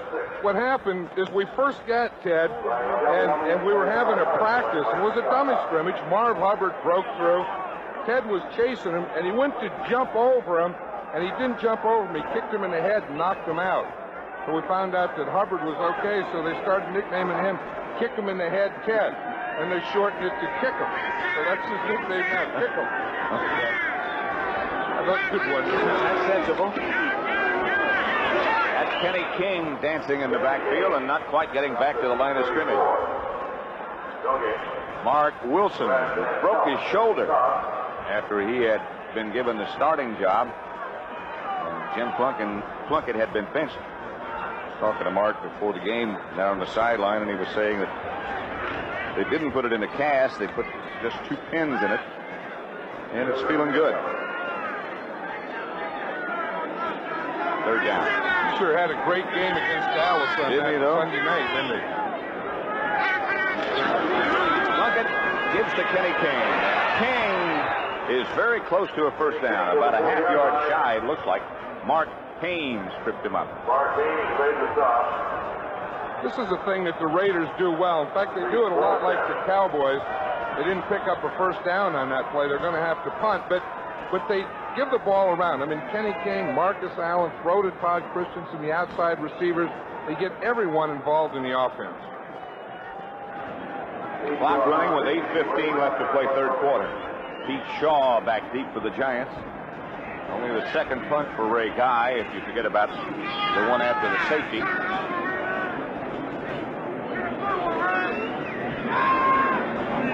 Todd Christensen, the tight end, is the center. Guy doesn't get this one. It bounces away from Pete Shaw. You heard him say, "Get out of the way." It turns out to be a pretty good effort by Ray Guy. 20-5, the Raiders lead, and the Giants will start at their own 16-yard line with 7:48 left to play in the third quarter. Raiders, who have been coaches of the year, Al Davis, now the managing general partner. John Rauch, John Madden, who has gone on to great things, and Tom Flores, who is now the head coach. Prove the Raiders have had good players over that period of time. That's what makes coaches coach of the year, good players. Bruner back to throw, fakes to Misler, now throws out to Misler. And Brad Benson out there in front of him. Bill Piquel, Rod Martin, and Bob Nelson all got out there very quickly. That was one of those things that was an option thing. He had the screen or the deep one, and he faked to the screen, then tried to go deep, and there was nothing there. Now watch him. He'll come out here, and he's going to look out here. See, he fakes the screen here. Now he tries to go deep. There's nothing there, so he has to come back off to the screen. Of course, he has Benson out there, and he doesn't get the block. Good hustle by Piquel. They only got a yard out of a fake screen, fake option. Back to the screen. Bruner off second down. Back to throw. Sprints out a bit. You hear that guy say down here? He said, "Way to go, kick him." Told you that's his nickname. Right. Not Stork. Ernest Gray, the intended receiver. That's John Matusak. Remember old Twos? He still walks around with a size medium shirt on that big body. Usually has a companion. A couple of other scores: Kansas City 28, Seattle 14. San Diego with Fouts at quarterback, 21. Denver 7. Rams over Buffalo 14-7. Third quarter. Third down here. Misler in motion. Raiders fake a blitz. Bruner operates out of the shotgun. Ernest Gray. Ernest Gray. Lester Hayes is the only man with a shot. Now Haynes turns him back inside. Lester Hayes got out in front. And James Davis cut down Gray. 62 yards for Ernest Gray. There's a guy that's having a big year for the Giants, Ernest Gray. Bruner out of the shotgun. You know, that height really helps Scott Bruner because he can stand up there, he can see, he can find Gray in there. It looks like right here he should have just used his speed, stayed out there, keep going, got a block there, then he had to cut back and he was caught from behind. Let's watch Gordon King here. He's doing a pretty good job of pass protection. He takes Townsend to the inside, just puts him right down at Bruner's feet. That was a heck of a throw by Bruner, though, with that guy right at his feet. Ernest Gray has caught 3 passes for 99 yards already. Bruner goes back and right to work. In the direction of Gray again, but Bob Nelson was looking eye to eye with Bruner, and he had to get rid of it. I think Scott Bruner felt the pressure on that one, and as you said, he just didn't want to take the sack there, and he just threw it away because Bob Nelson, 51 there, he gets in free. No one touched him. Watch him here. Here's 51 here. See his point, a little delayed blip. He finds a hole there. There's no one. Scott Bruner sees him, says, I got to get rid of that thing. So that'll make it 2nd and 10. The Giants at the Raider 20. Byron Williams is the man in motion. Draw play, nothing doing. Dave Stahl is the man who came and made the stop, along with Bob Nelson one more time. Stalls is a backup nose tackle, and he usually goes in the game on passing situation. You see, he makes that move around the center. He was making a pass rush move. He thought it was a pass, and he said, look what I found. A little draw coming into my arms. And if it had been a pass, he'd have been all over Bruner. I know, he made that good pass rush move, that outside arm over, right up the middle, and found a draw. So it's 3rd down. Giants keep 2 backs in this time, and Bruner comes back. Looking at Gray. Intercepted by Mike Haynes.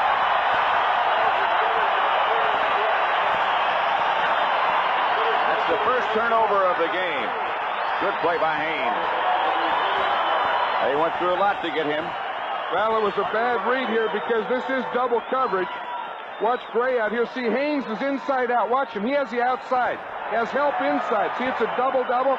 See, he has inside out. So When Gray starts to the inside, Haynes doesn't go with him. He just stays on that outside and goes right back there.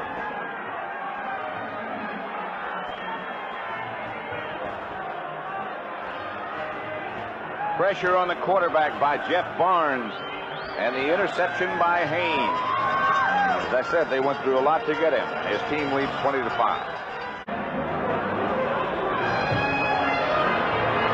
Let's look at that again. The interception by Haynes. Well, you know, in the first half, Haynes was playing a man-to-man inside technique. Now they're playing a double coverage inside out. You see him? He has the outside. Safety Mike Davis has the inside, so he just waited right out there for the interception. He's happy to be back in football. Oh, yeah. They moved Lawrence Taylor over to the left on defense, and they moved him to the right place. Charlie Hanna came out to try to block him. Carson came in to make the tackle. D. Hardison trotting off to the sideline. George Martin usually comes in passing situations, number 75.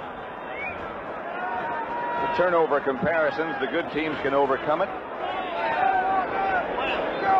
The less than good teams can't.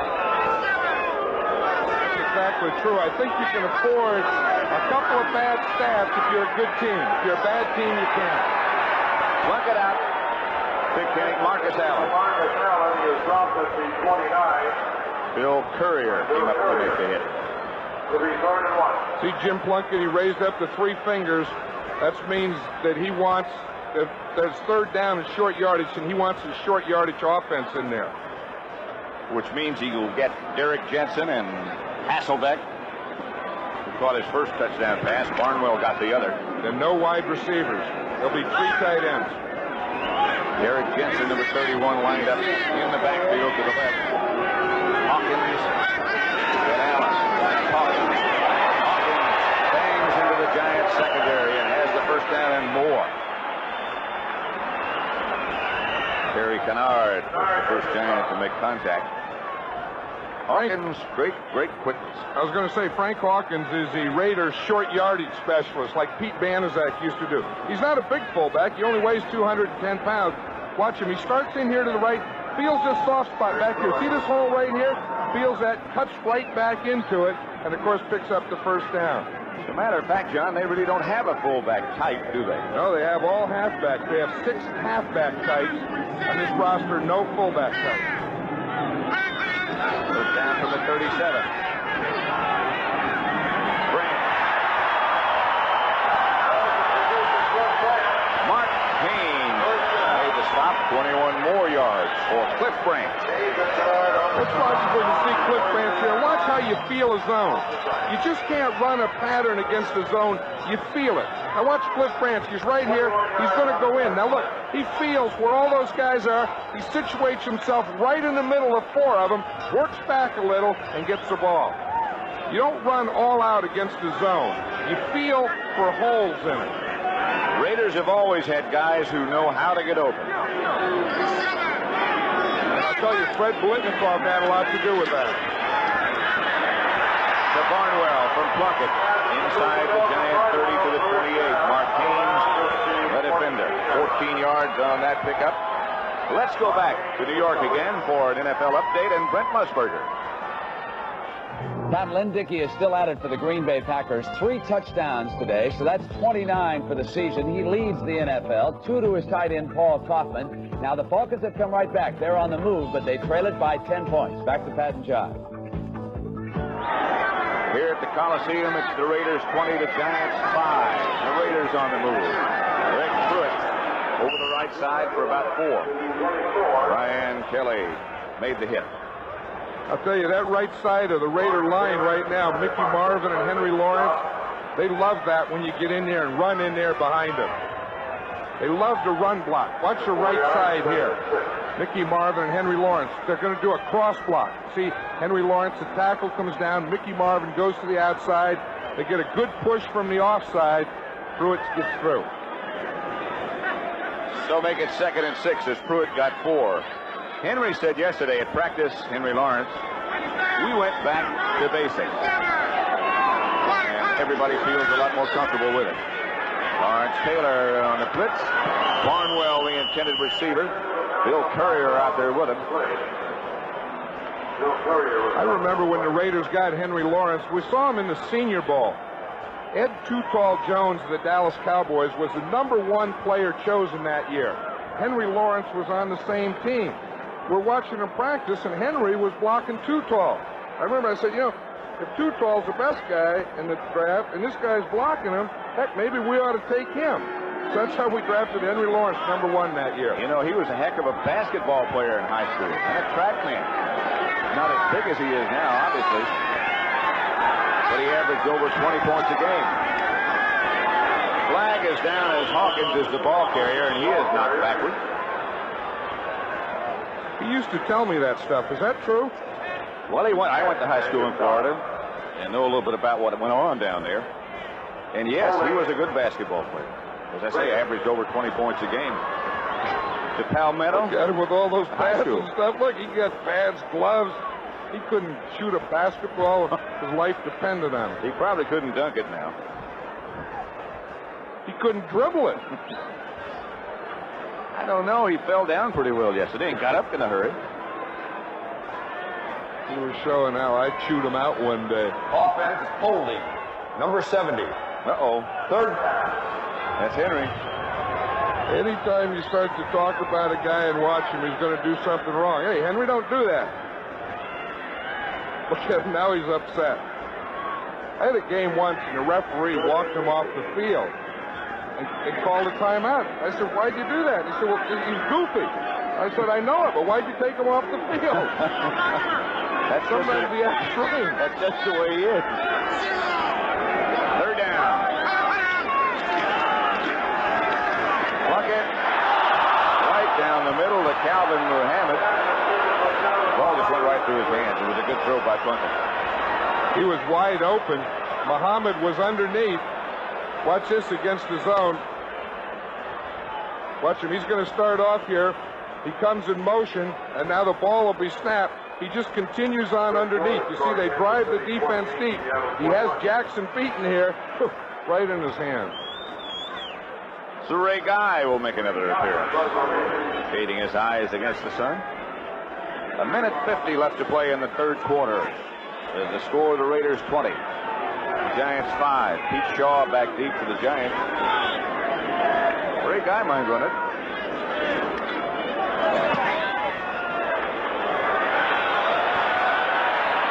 Tried to hang the knuckler. Ball hit right on the goal line, and he almost did a whale of a job. As it turned out, it's a 14-yard net.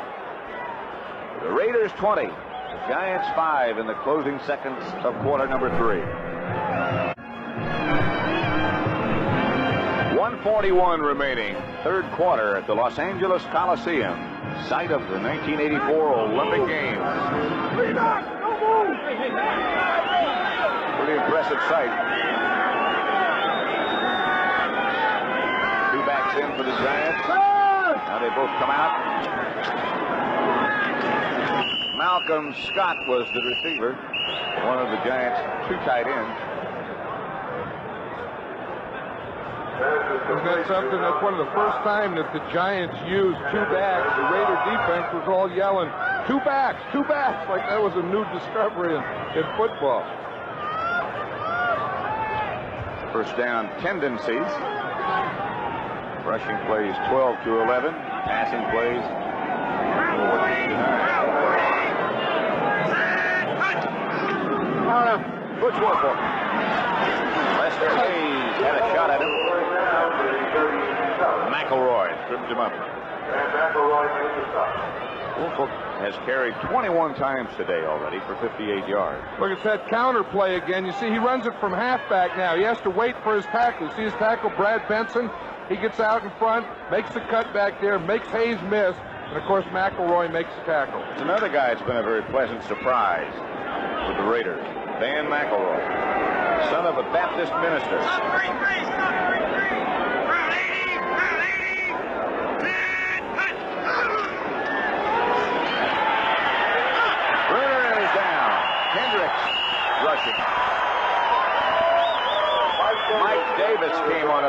That's the third sack of Bruner by the Raiders. Hendricks is going to come right down from here. See the left-hand side. He's the guy that makes the first move. See, he gets him there. He makes Bruner step up. He gets him a little. Then the strong safety, Mike Davis, is up right inside. Look at Pickell in there going for the ball. Around the other side. That's the end of the third quarter with the score, the Raiders 20, the Giants 5, and we now pause for a word from your local station.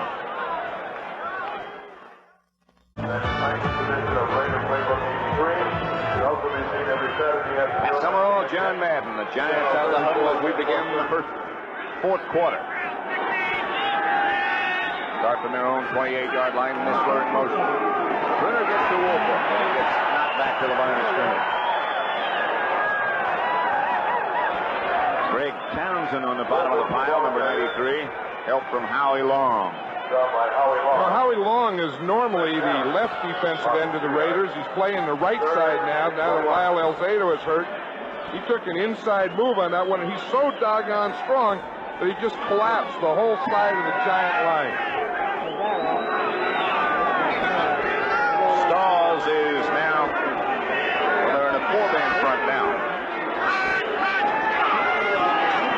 Bruner steps into the pocket, has some time. Comes out of the pocket, chased by Long, and he'll be hit by Long just as he lets it go. Pass intended for John Tuggle. Dan McElroy back there with him, number 26. Watch Howie Long here. He's the guy that we're talking about. You see, they started double. Billy Ard is blocking him. Good pass protection. Has him there a little. Now watch when he sees a move here. He starts to hustle to the outside. Says, oh, there it is to that side. Let me go get that quarterback. Doink. Dave Jennings back to punt. Holding, West 57. Somebody yelling holding. That's Greg Pruitt. They got something set up here. Pruitt gets into Giant territory, knocked out of bounds by Dave Jennings, the punter. Johnny Carson in attendance today. Sure, he's got a good seat. 42-yard punt, 21-yard return by Pruitt. Back in behind those wires and all those petitions, John Madden and me. Long way away from the field, but this is a great place from which to view. You can see everything that goes on, just about. And if you can't, with the raw eyes, you can watch it on the monitor. First down, and Plunkett goes back to throw on first. Van Pelt on a blitz. Marcus Allen. Bill Courier came up. That was a good effort by Courier to get Allen out of bounds. 1-on-1. That's a challenge. I'll tell you, and Allen just took that ball and exploded into Courier. Courier had good position.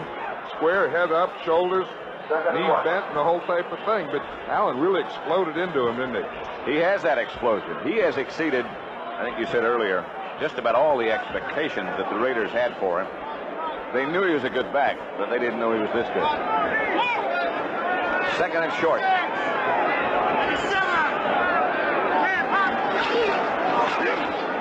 Allen again. And with that explosion that you just mentioned, he got a first down on his own. I'll tell you, he was exploding forward. Lawrence Taylor was coming across the field and exploding sideways. That was a heck of an explosion versus an explosion. Watch Taylor here. He's on the other side. He sees it. Watch, right down the line. Flatten down, right down the line. Now watch this collision here. He's going forward. Taylor was going sideways, and poof. Poof. That's a long way to run to make that. Lawrence Taylor, a very active player. Some of the other scores. Seattle, Kansas City now tied. It's first down Raiders, and Plunkett will throw on first down again. And again, Van Pelt comes on a blitz. That's a good effort by Malcolm Barnwell to keep both feet in bounds. And that's something that just doesn't happen by chance. Nope, he's standing right there in the sidelines. Look, he knows where the sidelines are. He has to get the ball. Keep that left foot there, the right foot. He got it. That is something. That's balance, being able to hang.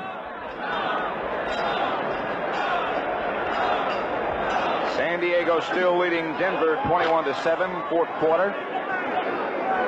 Rams 21-14 over Buffalo. They need to win. Both teams getting to that place in the season where every game is a must win. That's Penny King. Dancing for a couple. That's all. Mark Haynes on the tackle. Jim Plunkett. People keep asking Plunkett why he keeps playing, why he keeps coming back. He keeps saying the same thing. I like the game. I'll tell you, you don't see that on an artificial turf field. See those birds there? They're down there getting some of those worms. You got worms in some grass field. I thought they were after seeds. Plunkett back to throw. Here comes the blitz again. Intended for Terry Christensen, and Terry Kennard almost picked it off. A penalty marker is down as Plunkett was really hit. I tell you, Kennard almost had that ball. It would have been a touchdown, but it wouldn't have counted because the Giants roughed the passer. Second time today was Bill Courier on a blitz who hit Plunkett. 12-14 left to play in this contest. The Raiders leading. Defense, the number Giants 70. 20-5. Personal foul, roughing the passer. First down. Number 70. That's big Leonard Marshall. He's a rookie. Now he's going to come right here. We see him right from the outside. We just missed him there. But he hit him after he threw the ball. I think we might have accused the wrong guy. I think it was Courier coming from the outside. Fumble! They messed up the exchange between Plunkett and Marcus Allen, and now we're in a scramble.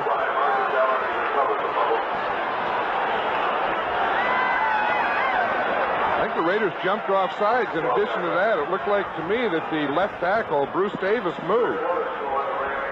They didn't call it. Yeah, he did. You see the left tackle move? The officials didn't see that. This was going to be a draw or delay play. Plunkett put it in there properly. Just bounced right out.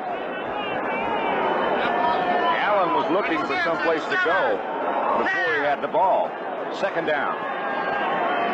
Barnwell in motion. The handoff is to Marcus Allen. Steps out of one tackle. Steps out of two. And now look at this. Raider touchdown. What an effort by Marcus Allen on a play that should have been thrown for a loss.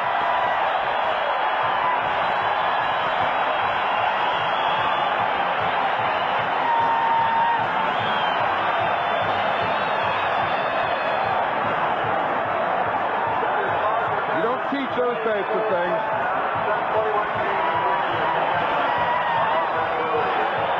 You know, there's that old saying that great players make things happen, and I think that's an example. Some players make them happen, some watch them happen, and some don't know what's happening. He makes them happen. He made that one happen. Barr hits. And it's 27-5. Let's watch it here. Now, Marcus Allen is going to start off here to the left. Watch. He gets penetration there. He gets knocked off here, spun around there, turns back and says, geez, I see something out here. Todd Christensen, make a block for me right there. That's all I need. Okay, I'll get the touchdown. And the Raiders lead 27-5. Look at this run by that man, Marcus Allen. I'll tell you, the thing that causes it here first is watch Lawrence Taylor. He get right after the handoff. He gives him a little limp leg, the old right leg. Marshall, he gives him a straight arm. He runs through that tackle, by that tackle, gets a little block here, and gets in the end zone. That was quite an effort. That's some run. That had everything, a limp leg, a stiff arm, a run by, a speed. John Tuggle, 3 yards deep in the end zone, and he wisely says, I won't bring it out. Next Saturday, don't forget again, Florida State against Florida. Florida State has Greg Allen. Florida has Wayne Peace. That's football. After that, it's basketball. It's been one of the great rivalries. Bobby Knight's Indiana Hoosiers meet the powerful Kentucky Wildcats. And that's always a real battle. First and 10 for the Giants from their own 20. Raiders leading 27-5. Mulledy went in motion, and Brunner goes back to throw. Fires up the middle. Ernest Gray has it at the 40. Rod Martin back there close to him, along with Jeff Barnes, but Gray has 4 catches for 118 yards. And Ernest Gray is moving in on the all-time number of receptions for a Giant in a season. Record held by an old friend of mine, Del Schaffner.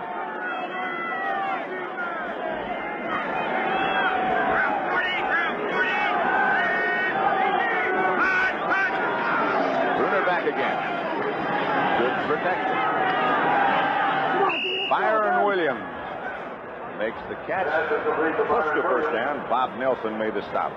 I'll tell you, if Brunner can get time, he can throw the ball in the middle because he does have that height, and he can see and find those receivers in the middle. Sometimes he just doesn't get time, and he doesn't throw the running patterns as well as he does the zone type patterns. He's got a strong arm. Second down. An inch. Raiders leading 27-5. What a perfect afternoon. Weather-wise. Not if you're a Giant fan. This 2nd and 1 is a fun down to call plays on. You can't be wrong. Mulledy in motion. Brunner gets it to Mistler and gets his first down at about the 42. 10-yard gain. John Mistler. Let's go now to Brent Musburger in New York for an update on another NFL score. Pat, I know you like to keep up on the kickers around the league, and here is Jan Stenerud with a milestone. He has now moved to within 2 of the great George Blanda, his 333rd career field goal. The Packers are still beating Atlanta 34-24. Let's go back to Pat. Sometimes those kickers are tough to keep up with. Here's Brunner back to throw, and going deep, has a man. Touchdown. Byron Williams turning on the afterburner, and Brunner putting the ball right there from 43 yards away behind Lester Hayes. Bill Parcells was saying yesterday, he said somewhere, he said, we want to take a shot on Lester Hayes because he gets a little sloppy there. Now watch him. Lester's up there tight man-to-man. Williams gets by right there. He hasn't beaten all the way. Now this is a heck of a throw here. Right. Watch. Right out in front, over his head, where there's no way that the corner can get to it. The only guy that can catch that is Williams. Heck of a throw. And Williams showed you why he's out there, why he's playing with that great speed. Texas Arlington. Ali Haji Sheik hits, and it's 27-12. Butch Woolfolk has had a problem in recent weeks with cramps. That may be what that is. But just again, the Giant line has been doing a pretty good job of pass protection there. It was against an all-out blitz, and that's why it was man-to-man out here in the corner. Woolfolk didn't hit anybody. It must be cramps.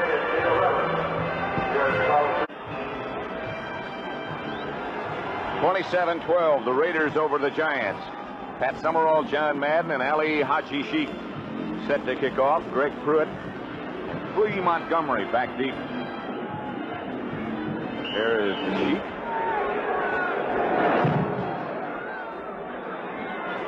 Pruitt.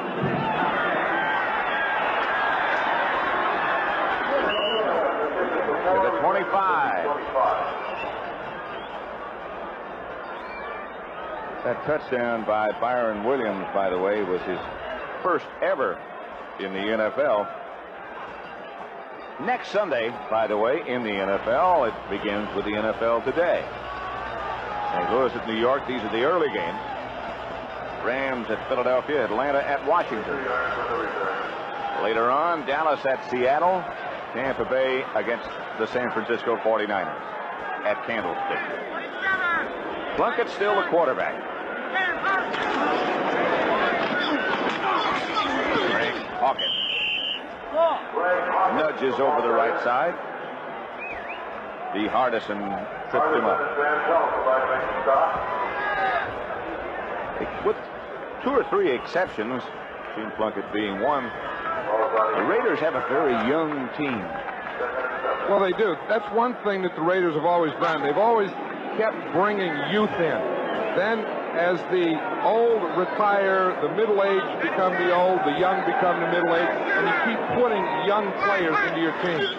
Plunkett looks to Branch first, then looks out to the right to Cleve Montgomery, who's now one of the wide receivers, then overthrew him. Bill Parcells looking on. Tough year for him. Another personal illness in his family, his mother and his father. And of course, they've had 24 players on the injured list at one time or another.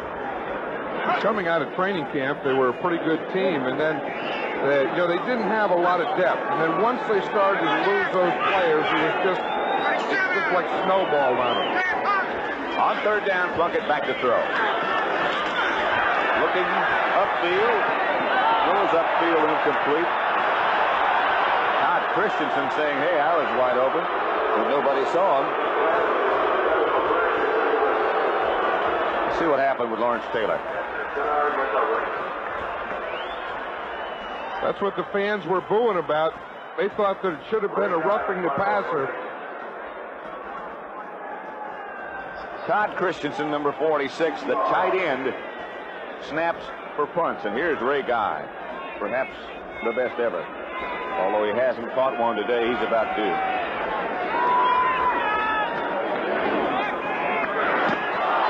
Almost blocked. Guy just did get it off, and it's a short kick. Giants really put the pressure on. Guy just barely got that one away.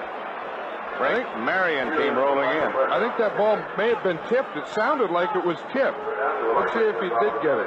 It's right up there. That's the place to hit it. I don't know. I couldn't see there, but it sounded like he tipped it. Did sound like it. Sound like 2 quick sounds.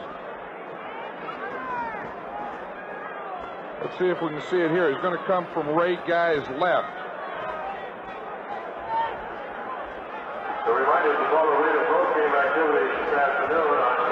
He must have gotten a piece of it. It sure looked like it. It wasn't a typical Guy effort. So the Giants take over at midfield. Lawrence Taylor getting a little breather on the other sideline. Hi, Mom. Hi, Dad. How you doing? Ernest Gray flanks out wide to the right. Giants take over at midfield. Byron Williams out wide to the left. Plenty of time left. Winner back to throw. Woolfolk stays in to block. He went the wrong way to block. That's the 4th sack. Dave Stalls and Bill Pickell came roaring in on top of Brenner. What happened here, Bruner was trying to throw deep, but the Raiders double covered both of his outside receivers. You see him? Look, he's looking right, double coverage over there. By the time he tries to come back to the left, there's about 3 black jerseys on top of him. Now watch, here's part of a double coverage. Ernest Gray falls down right there. If you see the double coverage, that's where he was looking. So it's 2nd down and long now. Bruner back to throw, has time. Overthrows Ernest Gray, the intended receiver. It was 2nd and 19, so now it'll bring up 3rd and 19. For an NFL update, let's take you back to Brent Musburger in New York. Pat, we've got one brewing down in Atlanta. William Andrews slams in now for his 3rd touchdown of the game for the Falcons. They only trail the Packers now by 3 points. There is 9 minutes to go in Atlanta. We'll keep you up to date. Back to Pat and John. Here at the Los Angeles Coliseum, it's 3rd and 19 for the Giants. 4th quarter, 27-12 the score. Winner back to pass. The Raiders on a blitz, and he has no chance. They're saying he was in the grasp. He got away momentarily. Greg Townsend and Howie Long back there quickly. And the Giants will have to punt. know what happened on that play? It looked like the right side of the line didn't even go out. Now watch the right side of the Giant offensive line. Maybe the ball was snapped too soon. But watch them. They're still in their stance. The ball's already been snapped. And watch them. The tackle and the guard are still in their stance. That was a mix-up on the snap count. That shouldn't happen when you're playing the 13th game of the year. Good kick by Jennings. Chases Pruitt all the way back to his 22-yard line. No place to go, and Greg Pruitt gets out of bounds. Pete Shaw shoved him out. Greg Townsend was already in the backfield before Gordon King ever thought the ball had been snapped. No, he was still there in his stance, and everything was happening behind him. Kansas City 35, Seattle 31, third quarter. San Diego has moved further in front of Denver, 28-7. And the Rams lead Buffalo, 24-14, third quarter. Rams could take over sole possession of first place. They could be the Cinderella team this year, you know? They could be. Marcus Allen, left side for just a couple of yards, no more. Harry Carson made the stop. Allen 13 for 64, one touchdown. Bill Parcells looking on, a Giant head coach, talking to his coaches up in the press box.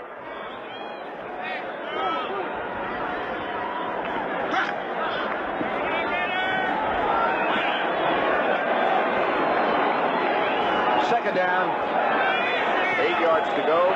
Raiders from their own 30, leading 27-12. Plunkett back to throw. Does throw. Threw quick. Barnwell, the intended receiver. No. Dokie Williams, who's quite a story. He was a long jumper at UCLA. They say he has tremendous leg strength, leaping ability. You know, great speed, of course. Excuse me, John. Well, he only caught 8 passes, but 4 of them were for touchdowns, and all the scouts really didn't think that he had good hands, but when a track man plays football, the thing that he misses is spring football, and he never really gets the basics down. You just have to take a chance on that guy and hope that you can develop him, and that's what the Raiders have done. And it seems that they've been successful. Lee Montgomery on a reverse, swings around the corner. Andy Hinton grabbed him by the jersey and flung him to the ground. There's a lot of talking down there on that sideline, isn't there? Guys yelling at each other. Well, they tried to break that one, and that didn't work. The Giants' defense played that well. So the Raiders, Plunkett comes to the sideline, and Regai comes back into the game. 34.8, his average. Far below what he would normally achieve. Pete Shaw back deep for the Giants.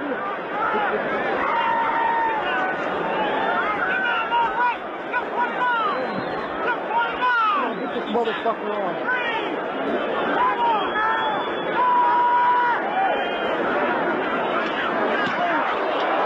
Almost got another one. Shaw lets it bounce, and it bounces out of bounds.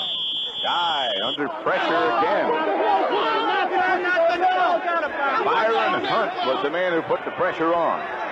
40-yard punt. Ray Guy looking at perhaps what happened to my protection, because the last two, one of them was tipped. And that one was very nearly blocked.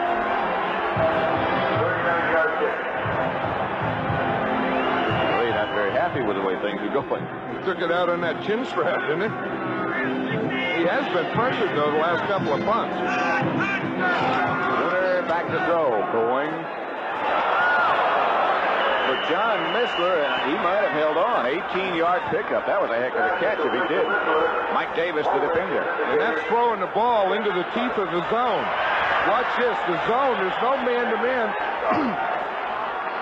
It's all playing area here. And watch, there's 2 in front of him, 2 behind him, and he catches it right in the middle of that group. But there was a penalty on the play, so it's not going to count anyway. Well, that's tough when you make that kind of effort and then there's a penalty. That was a good catch. Offense, number 60, holding. Brad Benson, the culprit. Those are the types of passes you can't throw an awful lot of those, because if you throw 3, one of them will be coming back at you. You have to make the tackle. You'll also lose one of your wide receivers. Well, you could lose them to injury, and you could lose their friendship also. First and 20. He's going to draw play to Woolfolk, and Bill Pickell takes him down. Well, you know, the same thing happened on that play earlier. Dave Stalls was in there. He's a nose tackle. Watch him right here. He's the guy right here, 61 on the right. He's making a pass rush move. Look, he's rushing like it's a pass play. He gets in there, and he makes the first play there, and then Woolfolk gets away from him, and Pickell makes the tackle. But Stalls caused it by getting the penetration.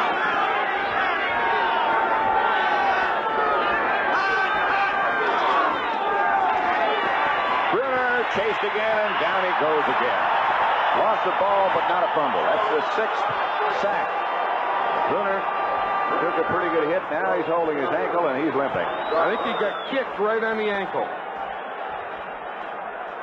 Calling for help. There's another giant down on the other side of the field. Watch it. We'll see the pressure coming from Bruner's right, and he gets leg whipped. You see Townsend goes down right there. Now watch his left leg. I think that's where Bruner got kicked, right there. You see that? He got kicked right on the ankle, but then there's another giant down also. That's Malcolm Scott up the field. That's Malcolm Scott right there. He seems to be regaining whatever was lost. Greg Townsend is maybe the one who fell on Bruner's ankle. And it seems to be loosening up or warming a little bit. That's Jeff Rutledge, in the meantime, warming up his arm.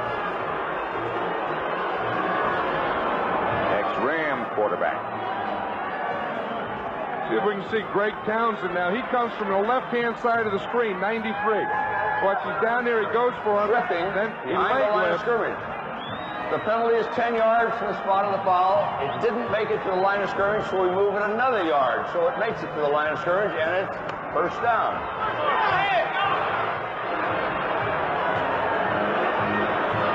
It appears that Bruner is going to stay in the game. There is an exciting game, by the way, going on, Green Bay, Atlanta. And at the conclusion of this one, we'll be switching you to that one.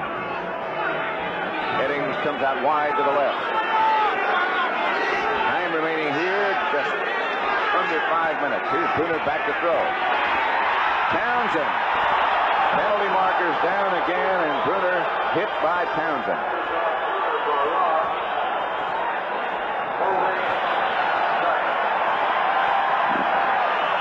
Greg Townsend is a rookie that you were talking about earlier that many teams thought was too small to play this game. He's 6'3", 240 pounds, but he's a natural pass rusher. Illegal use of the hands into the face mask, refused, second down. 72 is Gordon King. He was the guy that was trying to block Townsend. And not only didn't get him blocked, you also had a penalty. But some guys just have a natural knack, you know, of getting that shoulder pad up underneath the offensive guy's shoulder pad, getting him pushed and turned. You see him right here? See how he has that left arm underneath? Now, you can see King's left arm is on his face mask, and he just pushed him to the head. Townsend would remind you of Fred Dean, about that same size, but so very quick. Bruner across the middle to Mulledy.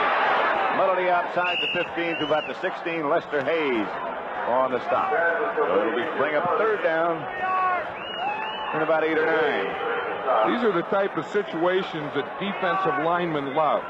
You know, they're ahead 27-12. They're in the fourth quarter. They have to pass, and they just tee off on every play. Green Bay 34, Atlanta 31, but our information is that Atlanta is at the Green Bay 30 and driving.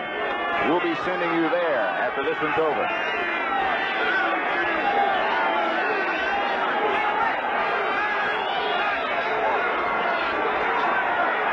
Pressure again from Townsend. Pass thrown and caught by Ernest Gray. Almost on the ground. Bruner gets the ball there. Lester Hayes, the defender. Pass is complete. But you will see him. Gray is the outside guy here. Hayes has help to the inside, so he's going to the outside, but Gray just hooks in front of him. And that ball is thrown the only place it could be thrown and caught, low and back. Ernest Gray's caught 5 passes for 134 yards today. Raiders lead it 27-12. Clock running with 3 minutes 25 seconds left to play. Mulledy again swings in motion. Bruner backpedals. Pass is picked off by Van McElroy. McElroy gets it for the Raiders in Giant territory at their 48. Second interception of the day by the Raiders. Hey, he'd been taking that big rush, and they've been on there all the time, you know, pushing them all day. And then he just throws this one. He had to move a little. You see, it gets up in the air on him. It's high, but it was single coverage anyway. McElroy was a free safety, just sitting back in the middle. Let's just watch this rush that Scott Bruner's been seeing all day. Seems like he's been getting pushed back, you know, and he has a tough time stepping up. Stalls and Long and Townsend all back there close to him. Bucket to Hawkins. Stopped by Brian Kelly. For an update, let's go back to New York and an update and Brent Musburger. Pat, here is the moment that gave the Falcons a shot. It was a punt by the Green Bay Packers. And it is White Shoes Johnson coming right up the middle. He's going to get 38 yards on the play. And now the Falcons have advanced the ball down to the Green Bay 7-yard line. We'll keep you up to date. Back now to Pat and John. Here at the Los Angeles Coliseum, that's Lawrence Taylor in obvious pain. Raiders leading the Giants 27-12. Hate to see anybody get hurt. You hate to see a man who plays the game like he does in any kind of pain. It looks like he's trying to stretch something out. You got it down to 2:46, which is the official time. That looks okay. 2 minutes 46 seconds left to play officially here.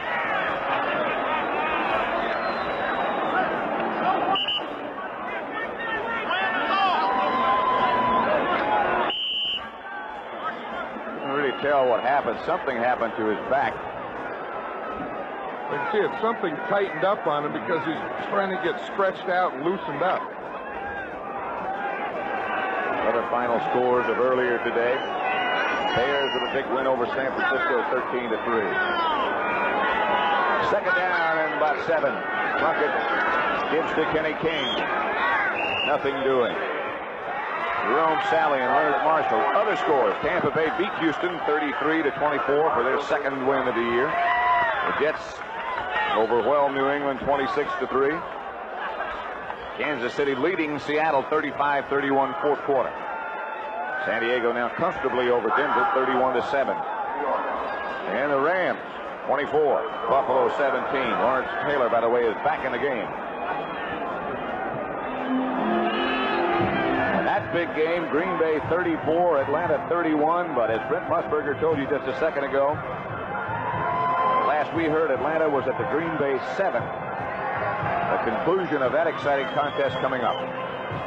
Billy White Shoes Johnson made another big play. He's having quite a year, isn't he? Isn't he, though? Remember, we saw him against the Jets. Almost single-handedly won that game. And then last week, of course, that controversial touchdown that he scored on the last play of the game. Lawrence Taylor, clock running.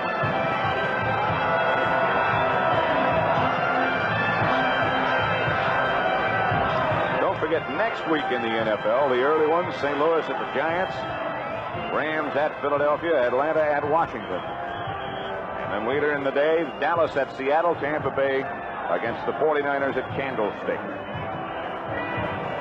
Getting down to where every game means something to those who are still alive. But how about Dallas and Washington? You know, everywhere you go, they can't wait for that one. You know, that's the one everyone says, who do you think's the best team? And every other time I give an answer, I say Washington and Dallas. Everybody says, you're going to be there. Yes, we will. Blitz is on against Plunkett. He got rid of it. Just barely got rid of it. Intended for his tight end, Todd Christensen. There, Plunkett's been hit a few times today, too. Well, he was hit by the corner that time. Terry Jackson came from his backside. The Giants want to get the ball back. They know. Watch it from the left-hand side of the screen. Number 24, Terry Jackson. See Kennard move over? That frees Jackson up to come from this side. Watch it right there. There's Terry Jackson, the right corner, hitting Plunkett just as he throws the ball. Plunkett 19 out of 33 for 243 yards, no interceptions, 2 touchdowns, and for the second week in a row, no sacks. Ray Guy back to kick. Giants with a lot of people up front, and Pete Shaw back by himself. Hawkins taking a long time. Guy hangs it high. Shaw will field it at the 8. Pete Shaw hit at the 15. Kenny Hill down to make the stop. 2-minute warning. 34-yard punt, 7-yard return.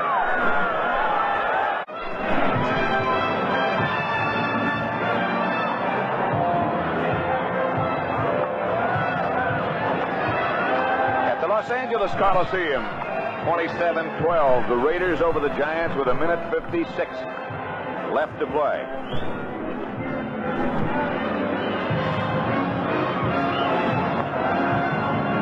To bring you and keep you up to date, Green Bay 34, Atlanta 34. Nick Luckhurst just hit a 22-yard field goal with 2:15 left to play. That one could be headed for overtime, and that's where we'll be headed.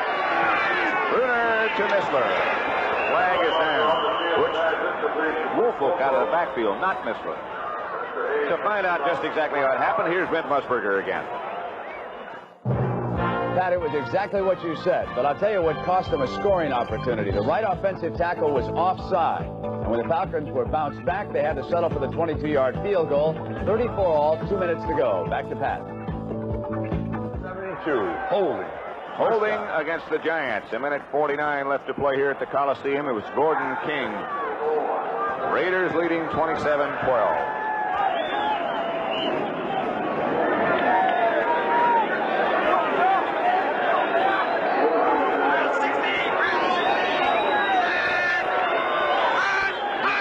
By the Raiders.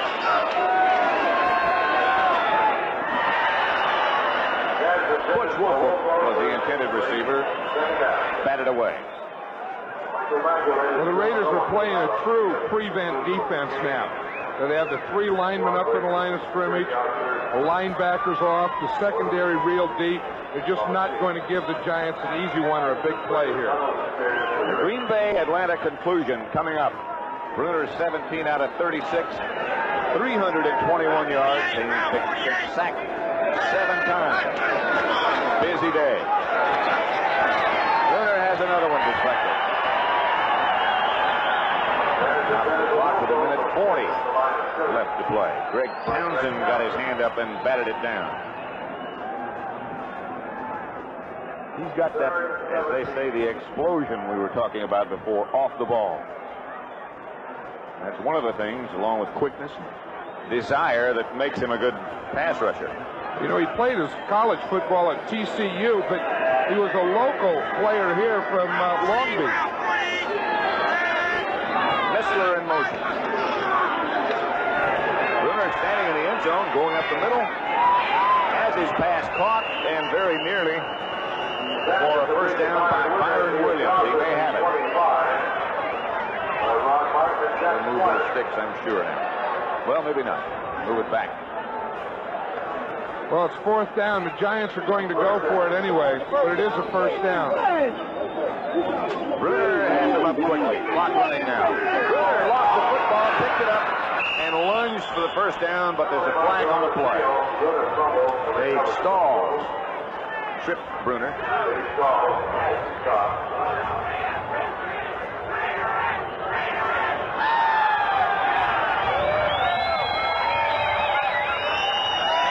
Keep it running. Raiders were offside. 75. Offside. Howie Long. First down. They've done a pretty good job on Long today. He's playing in a strange spot. That's the thing. He started over on the left side. Now he's playing on the right side. And I think Brad Benson has been doing a pretty good job of pass protecting him. He's going to have to do it again.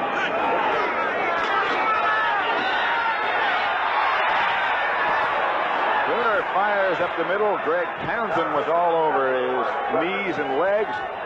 Let's go one more time to Brent Musburger back in New York. Pat Lynn-Dickey pulls out for the Green Bay Packers.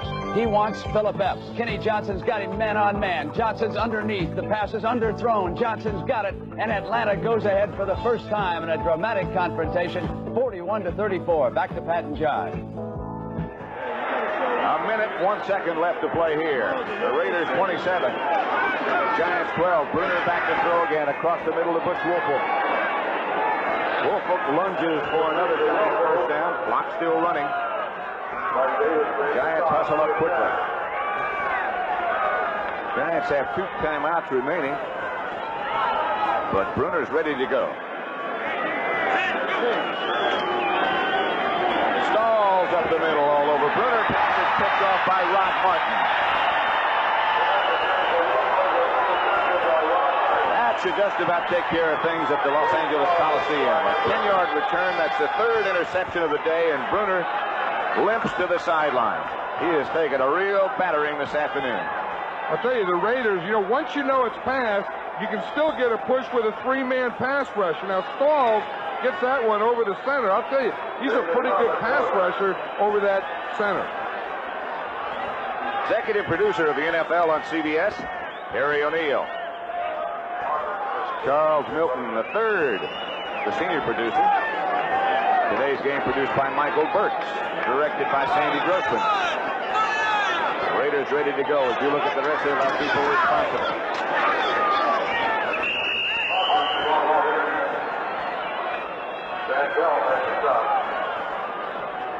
Clock running now with just 20 seconds left to play, and the Raiders can list this one under W and improve their record to 10-3, and it looks like playoff time for them. Coming up, the conclusion of that exciting contest between Green Bay and Atlanta. So let's take you there now for the exciting finish of that game. Here is Frank Gleber.